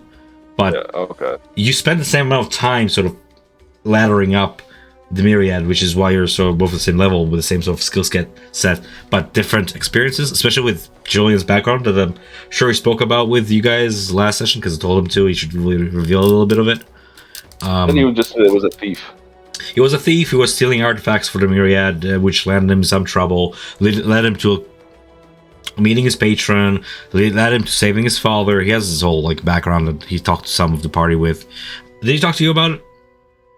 No, not really. Because he talked to, maybe you weren't there for that conversation, but essentially the Myriad helped him acquire a ring that makes his father never die of old age. So Oh, that's why he had the vision of the Raven Queen. yeah, he stole a soul from the Raven Queen, which is a whole other bit that I had in mind because the Raven Queen is such a central theme. Riot has now a connection with her a little bit. You know, there's a little service ode relationship. The Blood Hunters are directly tied to the Raven Queen because the Declared Orders are blood magic. They're everything to do with the Raven Queen. So Xeno has a connection there. Nia might be curious. I am hoping that our Cobalt Soul members will be curious. And Julian cheated the Raven Queen, so he's on the polar opposite as specter there. He actually has like certain disadvantages when it comes to death because of that. Yeah, I was as soon as I saw that, like when you brought up the Raven Queen there, I was like, oh shit, this is actually quite dire. Like I know Julian laughed at, or Lorian laughed about it or chuckled about it, and I'm sitting there like this is not good. What's dire? Pardon? What's dire? Oh, the fact that he's at odds with the god of death. He owes our soul. Like I'm almost, part of me even wondered like if I went and tried to revivify him, if I didn't roll over like a DC 15 at least, I'm pretty sure, I feel like it wouldn't even work. You had to revivify Julian? No, if I did have to. If you did, yeah, well, we'll live and see, I can tell you that, but yes. I feel like I would have to do like a freaking bargain with her or something. You always have to have a bargain with the Raven Queen when you're like it's part of the like my lore I'm running that you will still get resurrected, but the punishment for getting resurrected is heavier. The exhaustion is heavier. You returned with her permission, and you were like one level of exhaustion, right? Which you still bear, by the way. You still have it. I know. We were not rolling disadvantages, and you really need to remember. You need to remember you have those. But that's fine. You rolled natural one there for a stealth, and I wasted all your wild chips, so I'll take it. Yeah. See, like there you go. I'm trying to play into that whole thing, and I'm like, okay, I've never wild shaped yet. Like, Miles will start using it, and it was great. You're the sole reason why the party was not lost. Yeah, I had a feeling that was going to happen. They're like following that carriage by foot. I'm like, what are you guys doing? Like, just grab another carriage or something, or a local camel, or shapeshift into like a horse or something. I don't know, like stuff like that. No, Riot was going to go with a horse. Frig, Riot would buck people off. Well, No, I hope work as a team. Be role playing the hawk and the shenanigans with the mouse. I wasn't role playing hawk. No, if the role playing that I was doing as. The hawk. I thought you meant hawk, my old character. I'm like, what are you talking about? Yeah. I definitely enjoyed you using animal shape. That was really fun. I just hated how certain. So like, I'm running this session with my homebrew and my notes. 90% of this is like my own homebrew. We're trying to make Uncle more interested in making a more immersive story here, and it makes sense when you connect the dots. If you connect the dots, because let's face it, the party can just be like, fuck the faction checks. We're just gonna go below. We're gonna sneak in. You can absolutely do that. There's nothing stopping you. You're gonna be a little bit lost. You're gonna be a little bit directionless, but absolutely can do that. I'm trying to do the opposite by bringing up a whole bunch of hooks to help you in a feature. But as soon as I return to like something that's like vanilla module, like I was trying to like look up like what does Maggie actually think about the allegiance? I remember reading this like this morning, but I don't remember writing it down. So I'd like seek it out throughout the entire journal, and everything is everywhere a little bit. I want to talk to James because I want to say I found some of the stuff that you guys have been trying to take off the street. Is it wise to do it here, dude? Think about exactly. I'm not doing it there. Just. I'm going to find him. Like, what if he leaves? Riot's going to want to follow him. I have like 3 hours of Hawk form. Sure, I'm just gonna not waste your time. Tell you he's not leaving anytime soon. He's here. Okay. Like he arrived here and he's working.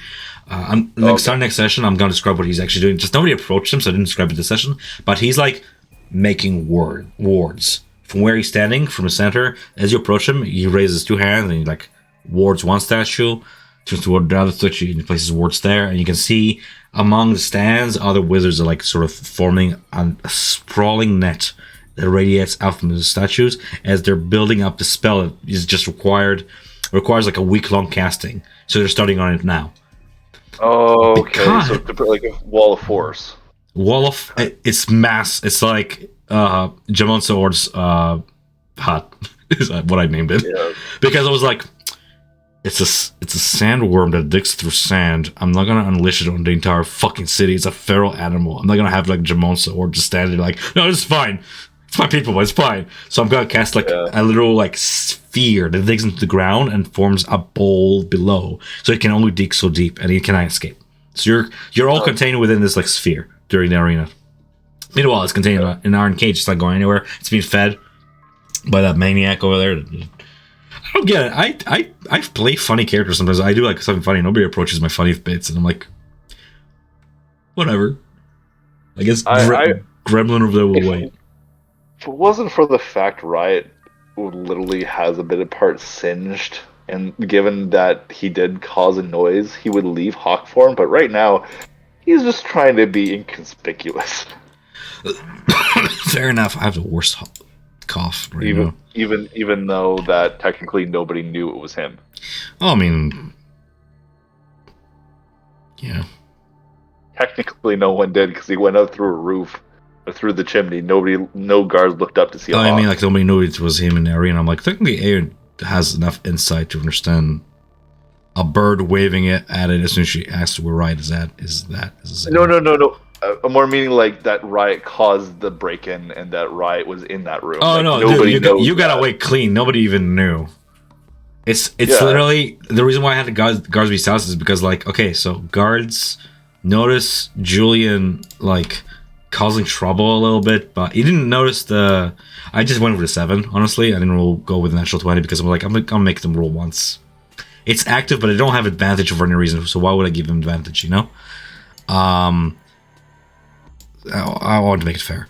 So, but they obviously noticed that Julian's making a little bit of trouble. So like, and then like immediately a house gets dropped as these 2 guys here are lingering.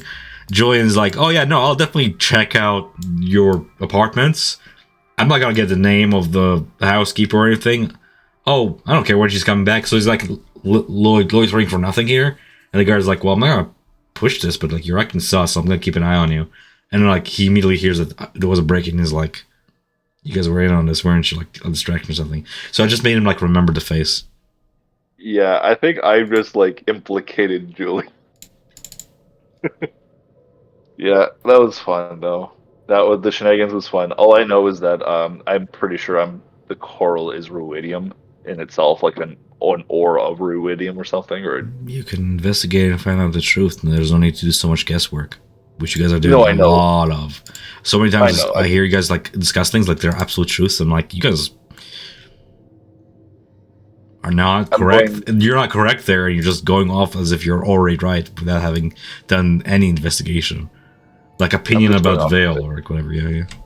Yeah, I'm just going off of it because like that's all I can do because my character hasn't had time to sit down, and I wanted to pull off to the side, but then we went right to the bowl, and I was like, okay, I'm not going to do this. I'll do this later. To be fair, you weren't expecting to pull off that heist, so. I wasn't? I mean, you went there not knowing that was there, so I don't expect you to have prepared that action. No, I wasn't. After I got it, though, I was pretty sure. I was like, I want to know what this is. You put a shiny in front of him. I couldn't help not take it. Well, I left the door open on purpose because the guy is not very smart and got distracted. Yeah, which was fun, and I took advantage of that. Luckily, the hawk was on the other side. Yep. But I need to go. Sounds good. I'll talk to you later. Okay. Cheers. Cheers.